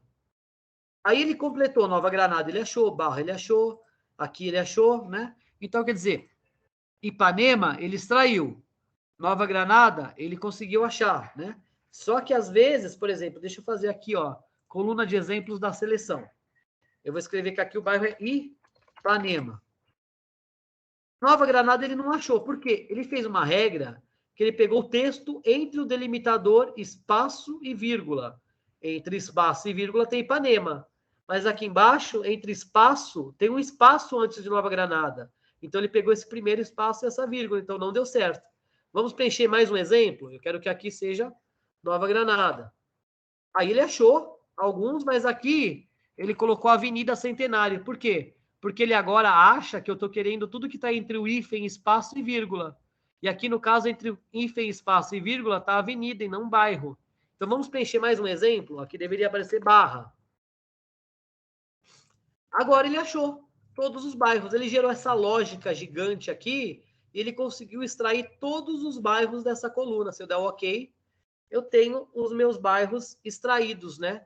Aqui. Então, essa ferramenta aqui, o Power BI, ele consegue extrair, ele tem umas regras aqui que lembram um pouco alguma inteligência artificial para extrair algumas informações, mas não é inteligência artificial. Por exemplo, se eu quero saber a cotação, ela é regras que seguem algoritmo. Por exemplo, eu quero pegar essa planilha do site, eu quero pegar a planilha do dólar. Eu quero jogar isso aqui para o meu relatório. Tem um conector no Power BI que ele pega dados da web. Então, você vem aqui em todos os conectores e você vai querer que ele pegue dados da web para você, né? Então, você vem aqui, digita web, e vem aqui web e conecta. Aí você coloca qual site que você quer conectar com o Power BI. Coloca o site aqui, dá um OK. E aí, ele vai conectar lá com o site e aí ele vai achar algumas planilhas para você. Ele vai achar algumas tabelinhas, ó. Ele achou, ó, ele está procurando lá, ele está lendo o meu site e ele achou algumas tabelas, né? Ó, ele achou essa tabela aqui, moeda e valor em real, que é essa tabela aqui. Ele achou essa aqui também, que é essa tabela aqui. E ele achou uma outra tabela aqui, que é essa tabela aqui de baixo, ó. Só que ele colocou em outro formato. Mas, enfim, eu poderia usar a coluna de exemplos aqui para escrever a tabela de outras formas. Então, poderia vir aqui, ó, e colocar aqui qual tabela que eu quero? Eu quero pegar essa aqui, ó. Então, na primeira linha, tem que estar 0101/01. Olha, já me indica aqui, ó. Na segunda linha, tem que estar abril 04/01, enfim. A terceira linha, aí ele já vai achar para mim, ó. Ele montou a tabela com base em exemplos, ele achou a lógica. Mas essas tabelas que ele puxou automaticamente, como que ele criou? Quando a gente cria um site, a gente usa algumas, não linguagens em si, mas algumas regras, que, por exemplo, tem o HTML, que é o Hypertext Markup Language, que é a linguagem de marcação de hipertexto, que você constrói o layout do site. Tem o CSS, que é o Cascade Style Sheet, que é uma folha de estilos em cascata, para você estilizar o site. Tem o PHP, que é o que você usa para atribuir funções no site. Então, por exemplo, você vai criar um link, um formulário no site. Você usa HTML para programar os campos do formulário. Você usa CSS para conseguir estilizar o formulário, cor, fonte, enquadramento. e você usa o PHP para dar funções para o formulário. Por exemplo, se eu clicar no botão de enviar, ele vai mandar um e-mail para o lugar tal. Então, HTML faz o template, CSS faz os estilos e PHP faz, né? Se a gente apertar F12, a gente acessa os códigos fontes dos sites. E se a gente clicar nessa setinha aqui, ó, a gente consegue, por exemplo, selecionar essa tabela. A gente vai ver que tem uma tag aqui, table. Isso aqui é uma tabela, que ela tem aqui o table body, que é o corpo da tabela, o TR table row e o TD table data. Então, tem todas as linhas da tabela aqui. Bem como essa tabela aqui de cima, ó, se a gente selecionar ela, é só apertar o F12 ou ir com da direita e inspecionar, que você consegue abrir os códigos fontes, né? Então, você vem aqui, ó, clica nessa tabela, ela tem, aqui, ó, vamos selecionar essa tabela. Ela também tem uma tag de table. Vou pegar aqui ela, ó. Aqui, preço do dólar, né, a div, e ela vai ter aqui também as informações da tabela em si, ó. Tá vendo, ó? Ela é uma tabela, table, ela tem table head, que é o cabeçalho da tabela, ela tem table body, que é o corpo da tabela, table rows, que são as linhas da tabela, e cada linha tem as datas, as informações, que é os table data, né? Então, quer dizer, o Power BI, ele lê o código-fonte do site e ele localiza esses tags table, e ele entende que o que está entre table e aqui, sempre o código HTML começa aqui com o sinal de menor e maior, e termina com essa barra aqui que ele fecha, né? O corpo começa aqui e fecha aqui. A tabela começa aqui e fecha aqui. O cabeçalho começa aqui e fecha aqui, né?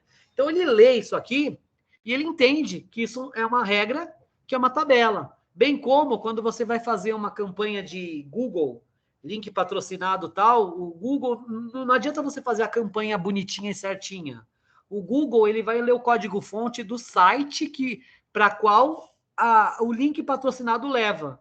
E ele vai ler o código-fonte do site e ele vai ver. Se aquele site tiver problemas no código-fonte de SEO, que é Search Engine Optimization, que é otimizar o site para motor de busca, se ele não tiver com os códigos certos, mesmo que a sua campanha no Google esteja perfeita, ele não vai ter efetividade, porque tem que estar associada com o site de destino.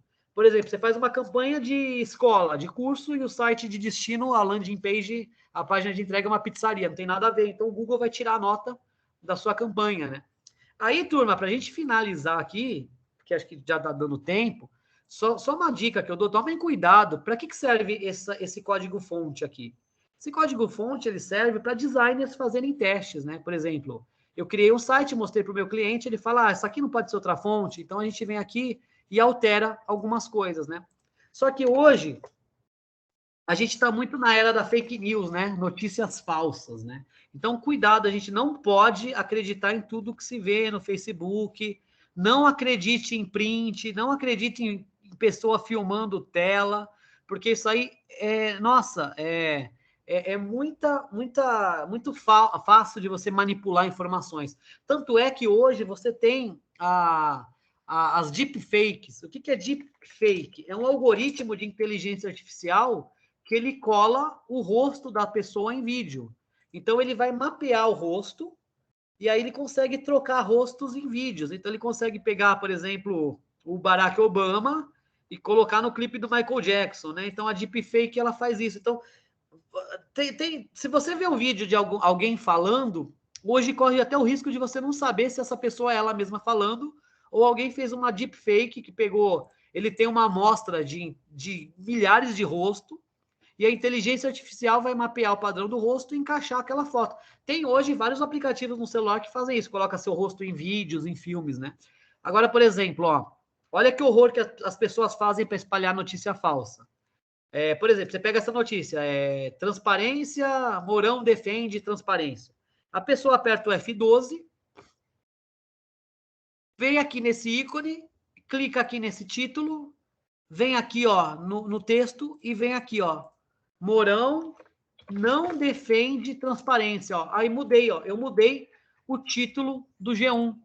Aí a pessoa aperta o F12 de novo e vem aqui e fala, olha, gente, ó que saiu, ó, o Mourão, ele não defende a transparências em gastos e diz que a questão social, vamos pegar aqui de novo o título, ó, a questão social ela, em vez de não cabe, vamos colocar assim, ó, apenas cabe ao mercado, ó. Tá vendo? Aí a pessoa aperta o F12, ó. Mourão não defende transparência. Aí o que acontece? A pessoa vem, printa, joga no Facebook e fala, ó, turma, ó, pega o celular, ó, tô filmando, ó, CPI da Covid, hein, hoje, dia 20/10/2021, às 11h35, qual que saiu? Mas não é isso que saiu. Você alterou isso, filmou a tela, printou e espalhou uma notícia falsa. Então, checa o link, porque você não hackeou o site da Globo. Se você atualizar a página, apertar o F5, volta ao normal, tá? Isso aqui é só temporário na sua memória RAM. Não mudou lá no site do G1. Mudou no computador, né? Inclusive, uma dica para quem gosta de Instagram, quem mexe muito com Instagram, qual que é o grande problema do Instagram? Você tem que usar o celular para postar, né? E aí é um saco, né? Se você está, por exemplo, fazendo uma edição no Photoshop e quer postar imagem, você tem que mandar para o seu celular e do seu celular postar, né? Porque se você entrar no Instagram, ele não deixa você fazer nada. Mas olha que dica legal, você aperta o F12 e muda ele para mobile, tá vendo esse ícone do celular? Clica nele, você vai ter a versão mobile do Instagram. Só que ele ainda não deixa você publicar nada. Só que se você atualizar essa página, apertar o F5, você atualizou a página, ó. E agora você tem aqui todos os botões do celular. Então, você pode vir aqui, ó, no botão de mais, escolher a imagem que você quer publicar, vem aqui no avançar, digita lá o texto, põe as hashtags. Então, você consegue hoje compartilhar, fazer essa gambiarra. Você entra no Instagram, aperta o F12. Abriu aqui o painel, vem nesse ícone aqui que é a visualização mobile, porque hoje você consegue pegar os sites, eles são responsivos, né? Eles se adaptam com telas diferentes, então você pode aqui ver o site para a web e ter a visualização mobile do site, né?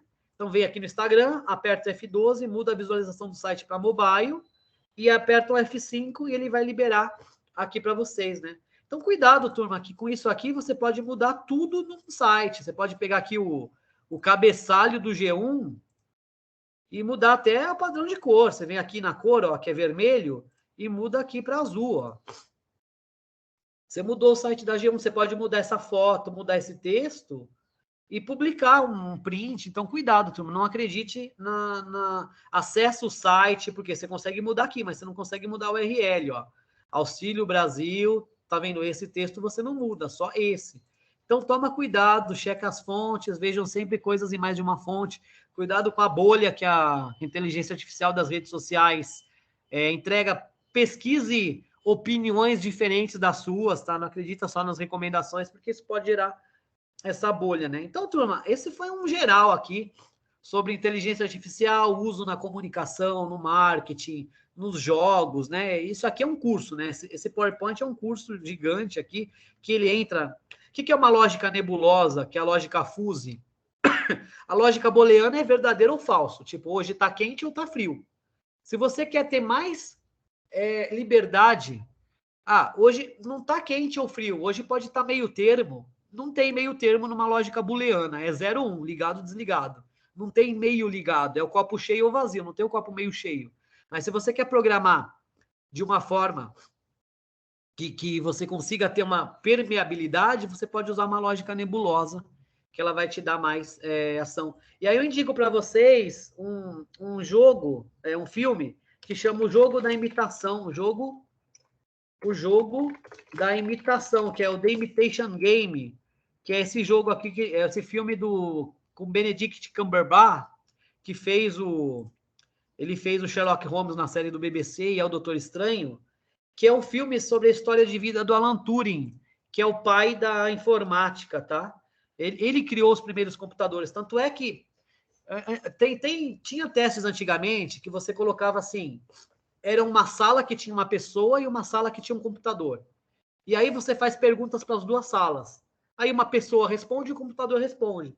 Você tem que descobrir em qual sala que está o computador e qual sala que está a pessoa. Isso aí chama teste de Turing, para ver se o computador engana você, para você acreditar que ele é um ser humano.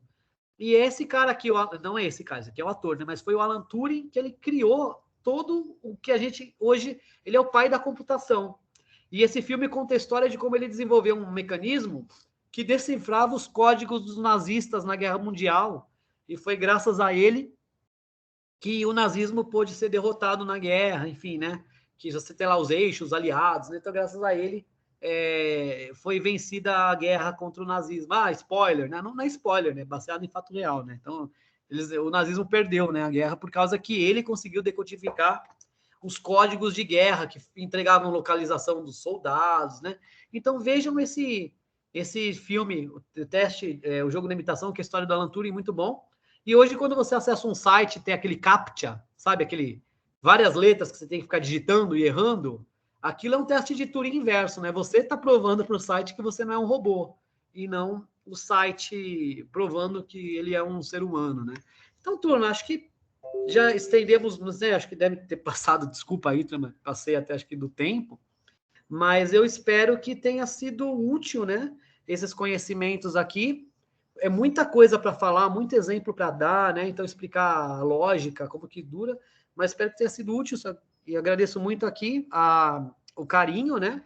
Eu vou deixar os meus contatos, né? Se alguém precisar do meu e-mail é nandexramos@hotmail.com. Meu Face é Nandex Ramos, o meu Insta é Nandex Ramos.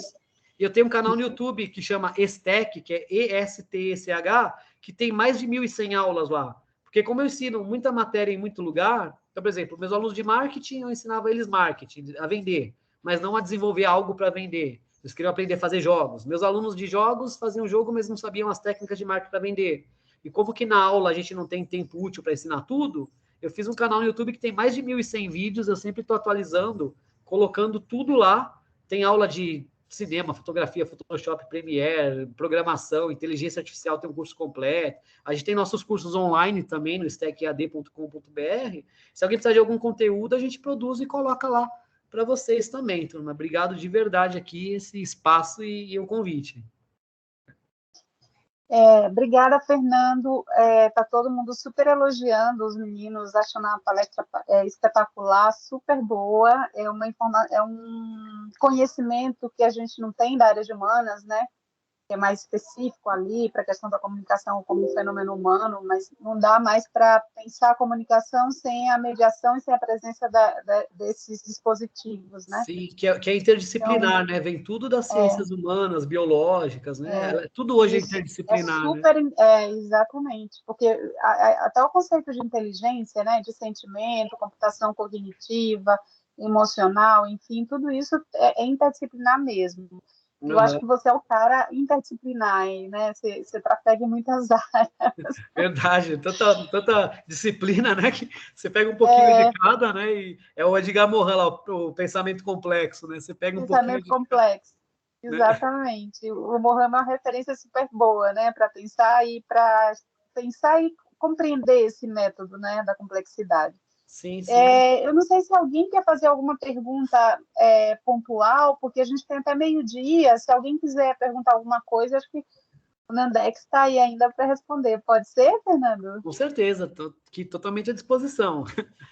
Inclusive, quem quiser saber mais pode pesquisar Machine Learning também, que é aprendizado de máquina, né? É um tema legal aí para a turma dar uma pesquisada, e é tudo interdisciplinar mesmo, né?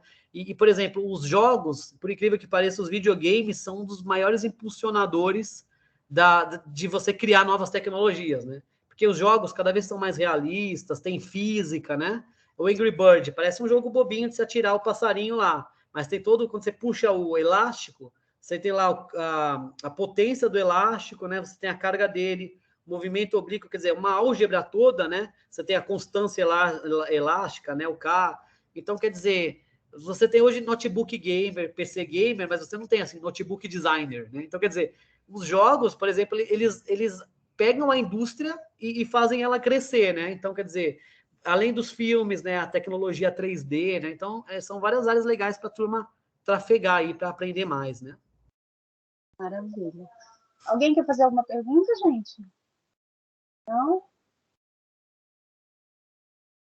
Bom, eu não sei se você vê o chat, mas, tem um monte de coisa. Foi incrível. A palestra foi muito boa.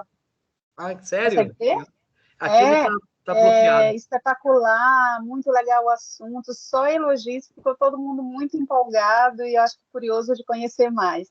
O Breno fez um comentário mais longo aqui, ele está dizendo assim, só para comentar dos bugs, muitas empresas que tiveram certos bugs em seus jogos se aproveitaram muito bem disso.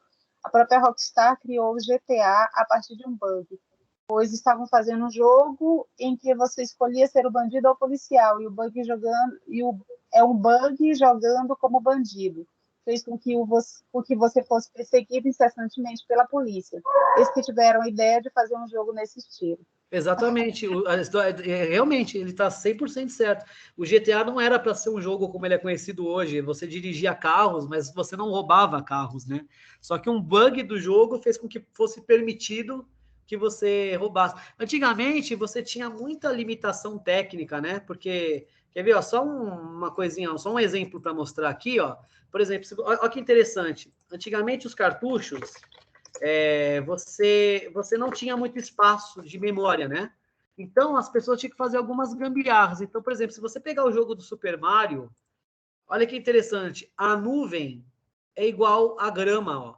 Só muda a cor, mas o desenho da nuvem do jogo do Mario é igual à grama, essa nuvem. Ah, é preguiça? Não. Não tinha memória suficiente para armazenar muitos dados.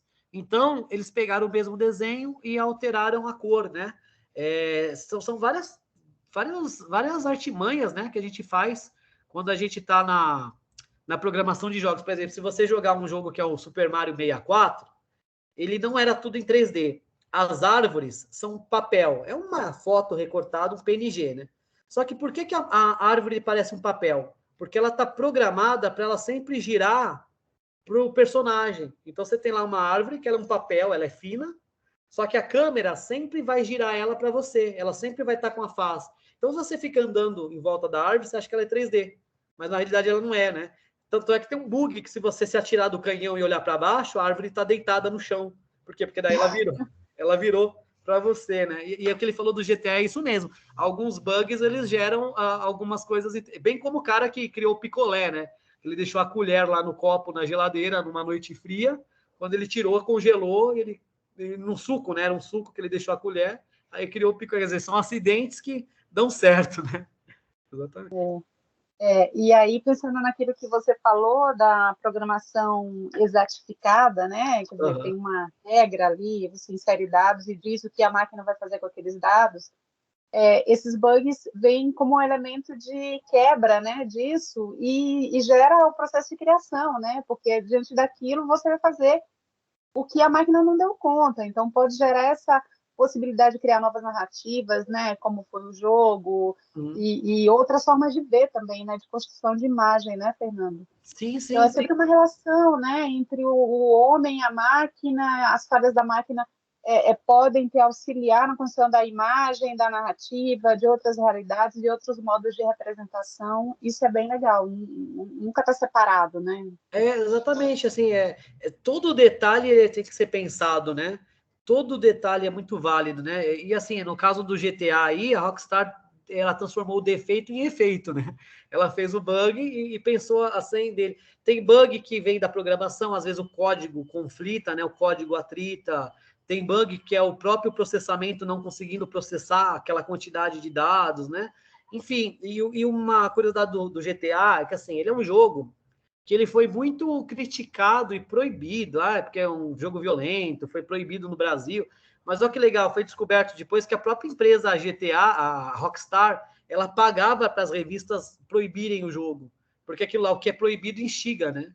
Então, ela pagou para gerar polêmica sobre o próprio game, né? Então, olha que interessante, né?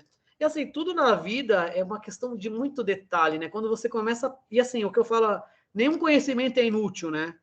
Antigamente você tinha aquela visão cartesiana que você vai estudar medicina, uma especialização, vai especializar naquilo. Você vai ser o especialista em algo pequeno. Mas hoje é importante você sair daquilo e olhar cosmológico, né?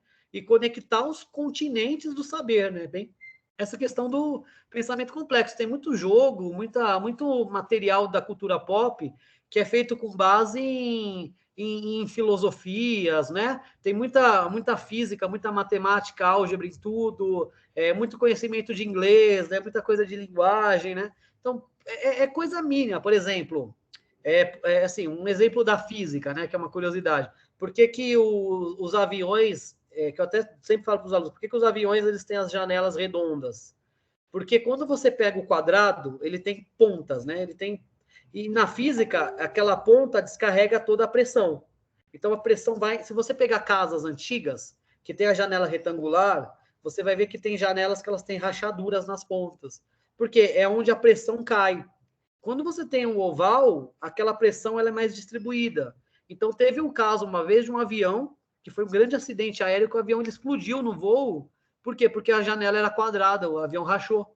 Por um detalhe que a quina da janela não era arredondada, né? Assim como, por exemplo, uma invenção, é aquilo, você sempre cria versões novas e atualiza. E você tem aquela invenção que ela é perfeita e eterna, a caneta Bic, né? Ao longo de anos, ela nunca teve que ter uma atualização, já é um design perfeito, né? Ela tem o furinho, que aquele furinho na Bic serve para pressão interna, fazer a tinta poder escorregar, né? E outra, a caneta Bic, ela tem aquela tampa cortadinha, né? Aquele furinho em cima da tampa, que um detalhe tão pequeno que serviu para salvar vidas, porque aquele furo serve para quando a criança engole a tampa, não bloquear a passagem de ar, né? Então a criança engoliu a tampa da caneta, mas ela tem um buraco, então a criança respira, né? Tinha até uma propaganda antiga que eu não lembro muito bem do que era, mas era assim, porque assim, você teve a Guerra Fria, Estados Unidos e União Soviética lutando para a conquista espacial, né? A gente sabe que o primeiro chegada do homem à Lua foi os Estados Unidos, né? Embora tenha uns conspiracionistas aí da Terra plana, mas a gente, né, não dá muita voz. Mas assim, a gente vai escutar qualquer maluco no mundo, mas assim, beleza, os Estados Unidos chegou na Lua primeiro, mas o primeiro satélite lançado, Sputnik, foi russo, né? E na época da conquista espacial, por exemplo, a Rússia, ela tinha tecnologia suficiente para lançar um satélite no espaço, mas ela não tinha tecnologia para as bases do ser humano. Por exemplo, você não conseguia ter uma torradeira que funcionava, foi tão focado para bélico e para espacial, tanto é que a Rússia tinha aqueles canhões lá, os famosos canhões de isopor, né? Que eles faziam as passeatas com aqueles armamentos, mísseis eram ocos, só para intimidar, né? Então, assim, a Rússia, ela investiu tudo no espacial e faltou tecnologia para coisas básicas da sociedade. Então, a sociedade viveu misérias no período da Guerra Fria porque o foco, né? Então, tem até uma propaganda que fala assim, sobre praticidade, né? Os Estados Unidos, quando eles foram para o espaço, eles ficaram anos querendo desenvolver uma caneta que a tinta funcione no espaço, porque eles tinham que anotar, né? E outra, sem gravidade, a tinta não desce. Então, no vácuo, né? Então, eu falava, os Estados Unidos tentaram criar uma caneta que escreva no espaço. Enquanto isso, os russos levaram o lápis, né? Então, quer dizer, pegaram o lápis e chegaram antes, né? Tem até aquela outra história lá, que é muito legal, que fala assim, tinha uma máquina e era uma empresa de pasta de dente. E estava tendo um problema que, às vezes, os tubos de pasta de dente, as caixinhas ficam vazias. Então, eles chamaram os engenheiros lá, geniais, e desenvolveram uma esteira que ela é sensível à pressão, que, por exemplo, quando a caixa está vazia, ele identifica que o peso é menor, toca um alarme e para o sistema, aí você vai lá, tira a caixa, né? Então, nunca mais uma caixa, né? Aí passou meses e deu certo, né? Nunca mais uma caixa foi vazia. Por que existem as caixas de pasta de dente? Por que é uma embalagem dentro da outra? Para logística, né? Para você empilhar, porque só o tubo não tem como você empilhar na prateleira. Aí deu certo, aí o dono da fábrica foi lá, né? Parabenizou lá os alemães que criaram. Quando chegaram lá, a esteira estava desligada, né? Aí ele chegou para os operários e falou: a gente gastou milhões de dólares para fazer uma esteira e, tipo, vocês desligaram, né? E deu certo, né? As caixas não vêm mais vazias. Aí o cara falou: então, nossa, era muita dor de cabeça. Toda hora a gente estava trabalhando, tocava o alarme, a gente tinha que vir aqui, tal, tirar. Daí o que a gente fez? Desligou essa esteira, essa porcaria aí, e colocou um ventilador na frente. Quando a caixa tá vazia, ela sai voando, né? Colocou um ventilador. Quer dizer, se a caixa não tem nada, ela voa, né? Esse é o pensamento, né? Quer dizer, às vezes a O solução... problema que a gente tem que resolver não necessariamente demanda uma alta tecnologia, né? Olhar para a tecnologia pura e simples pode ser um erro de estratégia gigante, né? Sim, por isso que fala, às vezes o mais óbvio, né? É aquilo lá do Sherlock Holmes, né? Às vezes o mais óbvio é a última coisa que vem na cabeça, né? porque daí tem aquela, sempre está no último lugar que procura, obviamente, né? Se você já achou, para que você vai continuar procurando? Né? Tudo está no último lugar que você procura, né? Não tem por que você procurar, você já achou, né? Ai, gente, a gente pode encerrar? Alguém quer fazer alguma observação? Tá tudo bem? Eu acho que eu gostaria. É uma coisa bem Tá. rápida. Aconteceu comigo ontem. Eu fui para um lugar que eu não conhecia e eu tava olhando no Google Maps, né? Uhum. E aí eu tava vendo o ônibus que eu tinha que pegar. Eu tava no ponto de ônibus e fiquei lá esperando. Aí o ônibus chegou, eu entrei, sentei, peguei o celular de novo. E quando eu abri o Google Maps de novo, apareceu uma notificação falando quão cheio está o ônibus, tipo, para você classificar. E eu fiquei, mano, como que sabes que eu entrei no ônibus, que eu já saí do lugar que, tipo, eu fiquei assim, impressionado com isso. E eu fiquei, nossa senhora, falei, meu Deus. Chegou num nível que assusta, né? Por exemplo, Eu cheguei a ficar assustado real, porque eu não tava esperando por essa, eu não sabia. Não tinha acontecido comigo até hoje, então eu não sabia que ele já tava com essa capacidade de fazer isso. um amigo meu, há um tempo, ele trabalha, por exemplo, numa empresa lá, né? Aí uma vez a empresa mandou ele entregar uma coisa em algum lugar, né? Daí ele saiu da empresa, ele ficou procurando e não achou, né? Ele falou, não acho o lugar. Aí ele recebeu uma notificação no celular dele da TIM, tipo, está perdido? Acesse o... Daí ele olhou bem para cima, né? Por quê? Porque provavelmente o caminho dele é um padrão, né? Ele sai da casa dele, vai para a empresa, volta para casa. Naquele dia, o algoritmo identificou que teve um desvio de padrão. Ele saiu da rota e se ele ficou indo e voltando, deve ser um padrão de perdido, né? Por exemplo, você tem o hábito de todo fim de semana você vem no centro de São Paulo, no Bexiga, aqui, come pizza à noite. Vai ter um dia que você vai estar passando aqui de carro à noite e vai receber um SMS de promoção de pizza, né? Porque o seu comportamento já foi mapeado, né? Então, os cartões de crédito. Então, é legal estudar Big Data, né? Que são todas essas informações, o Big Data e Data Science. Tem uma ciência hoje só voltada a isso, né? Mas acontece. Tanto é que muitas vezes eu estou conversando com um amigo sobre alguma coisa e aparece no Facebook, né? E assim, será que o celular está me ouvindo? Claro que está, né? Se eu falar um OK Google, ele ativa. Então, quer dizer, o celular está todo momento pronto para te escutar, né? Então, essa questão é meio... Por exemplo, o celular hoje tem sensores, né? Giroscópio, barômetro, né? Então, pelo sensor de GPS, ele sabe em que região você está no plano latitude e longitude. Como ele tem um barômetro, o que faz o barômetro? Mede pressão atmosférica. Quanto mais em cima, menor pressão.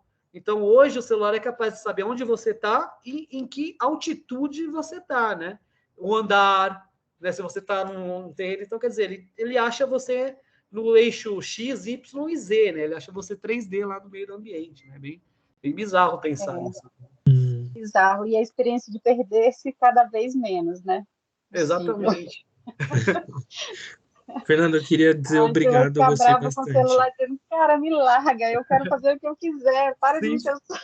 Deixa em paz. Deixa em paz. Tem um livro chamado Nós, que é um livro russo, que trata um pouco dessa experiência que você está descrevendo, que o Guilherme viveu, né? De onde você está, o que você está fazendo, um pouco dessas distopias, né? Como essas narrativas que apontam para a tecnologia pela perspectiva da vigilância e tudo mais, que não deixa de ser real também, né? Sim, o que a gente está falando é um pouco isso. Bom, Nandex, muito obrigada. Acho que foi muito boa mesmo. Vai estimular muito os meninos em perguntas, em discussões em sala de aula e no próprio entendimento desse cotidiano digital que a gente vive, né? Cheio de sensores e possibilidades de saber onde a gente está, o que a gente pensa, o que a gente quer, enfim. E é muito importante estar no campo da comunicação e da publicidade, ter essa noção, entender como isso é produzido, como isso é feito, né? Eu acho que a tua fala descortinou muito isso que tem por trás, né? Que é aquela fala do Flusser, né? A gente deixar de ser o funcionário que põe a máquina para funcionar e entender, no mínimo, os processos de construção dessa realidade que a gente vive hoje, que vai ser cada vez mais acentuada, né? Certeza. E aí eu queria desejar uma boa tarde para você, dizer que a gente poderia ficar aqui falando o tempo inteiro ou te ouvindo, porque você é super empolgado. Ai, a gente tem esse problema, comunicólogo, né? Fala demais, né? Apaixonada também pelo que faz, então acho que foi um encontro bom para todo mundo. Eu agradeço, tá? E agradeço muito mesmo a disponibilidade. E reforçar que quando o palestrante traz essa energia toda, né, essa vontade de falar, de contar o que faz e tal, como você demonstrou, o encontro sempre é legal, né? Porque tem uma energia aí positiva no meio de tudo isso. Muito obrigada. A Conceição acabou de mandar o link do YouTube, o teu, né? Nandex X3000, é isso? Isso. Quer ver o link do YouTube do canal? Deixa Ela eu mandou o ver. link do canal da Nandex no YouTube. Eu acho que é o da Stack, né? Porque eu acho que esse aqui. Aqui tem Nandex X3000, né, com. Eu acho que esse aí. Talvez esse aí seja um canal de vídeo que eu fazia para a empresa antigo, né? Esse aí acho que é um canal de vídeo que eu fazia para uma escola. O meu atual é esse aqui, ó, Stack. Ó. Tá. Eu não sei se ele tá aparecendo aqui no vídeo. Tá aparecendo sim. Aí para achar os vídeos de aula é esse aqui, ó, Stack. Tem um Nandex 3000, mas são vídeos mais, não é conteúdo, né? É coisa mais pessoal que eu fazia para uma escola, mas esse aqui, ó, tem todos os vídeos de tudo e tudo separado em playlist, né? Que é a minha escola, né? Tem os cursos que a gente dá presencial, os EADs, e aqui tem todos. Vou fazer uns de BI, vou regravar. Tem a série de inteligência artificial completa, toda essa apostila tem a série aí, né? E daí esse canal aqui, né? Eu acho que o Guilherme tinha comentado, ele ia perguntar alguma coisa que ele tinha comentado também, que ele estava falando? Isso, você estava falando mais alguma coisa. Eu acho não, era só um obrigado, que eu gostei bastante. Foi bem divertido, foi bem dinâmico, eu gostei bastante. Muitos exemplos, eu achei bem legal. Muito obrigado mesmo. Que bom, fico feliz que vocês tenham gostado. Eu tentei, porque assim, se você não é para ensinar, né? Não é um curso de inteligência artificial, mas explicar o que ela, por exemplo, dar exemplos, mas sem entender pelo menos o que é o mínimo, né? Como que funciona a programação, o que é o algoritmo. Então, tentei meio que fazer um paralelo aqui, né? Dar alguns exemplos voltados muito à comunicação, nos gerais, e tentei dar uma base, o que é um Pathfinder, algumas coisas mais técnicas, né? Para não ficar muito maçante, né? E dar uma base, né? Mas se alguém quiser aprofundar, precisar de alguma coisa, pode entrar em contato, chamar, manda o material, tem os vídeos no canal, tem os cursos, a gente prepara. Para mim sempre é uma honra e alegria atender a todos, né? Tá bom. Muito obrigada. Eu que agradeço, valeu de verdade aí pelo convite, pelo carinho, né? E sempre que precisar de ajuda, precisar de algum projeto, precisar de palestra, o material, pode chamar que a gente está sempre aqui à disposição para participar. Maravilha. A gente vai chamar assim, não abre muita porta, senão a gente entra. Já está mais que aberta. Já até tirei a porta. Tá bom. Bom, obrigada, eu agradeço em nome de todos os alunos da PUC, dos professores, muito obrigada. E a Conceição compartilhou aqui também o link do teu canal hoje, da escola. Aí a gente vai atrás, vai seguir, vai se inscrever, vamos ver esse conteúdo, até usar mesmo, né? Já que você coloca lá em algumas aulas, olha, esse cara é legal, ele traz isso e tal. A internet é esse espaço, né? De compartilhamento sim, também. Com certeza. Então, muito obrigada, Fernanda. Se precisar de algum conteúdo que não tenha no canal, a gente prepara, sobe lá para vocês, pode ficar tranquilo. Eita, menino disposto. Sempre. Obrigada, Fê. Obrigada, meninos. Obrigada, professores. Eu que agradeço. Ótima semana e ótimo dia para vocês. E ótima semana aí. Parabéns pelo evento aí. Eu já fui uma vez, já dei umas 2 palestras na semana de comunicação da PUC, presencialmente, né, lá perto do Tuca, né? É muito legal, é uma iniciativa muito bacana aí. Parabéns aí por todo esse projeto aí, muito importante para a área e para os alunos, né? Sempre muito bem-vindo. Tá bom. Obrigada, Fê. Vou desligar agora, meninos. Perfeito. Abraço. Obrigada, Fê. Tchau. Tchau.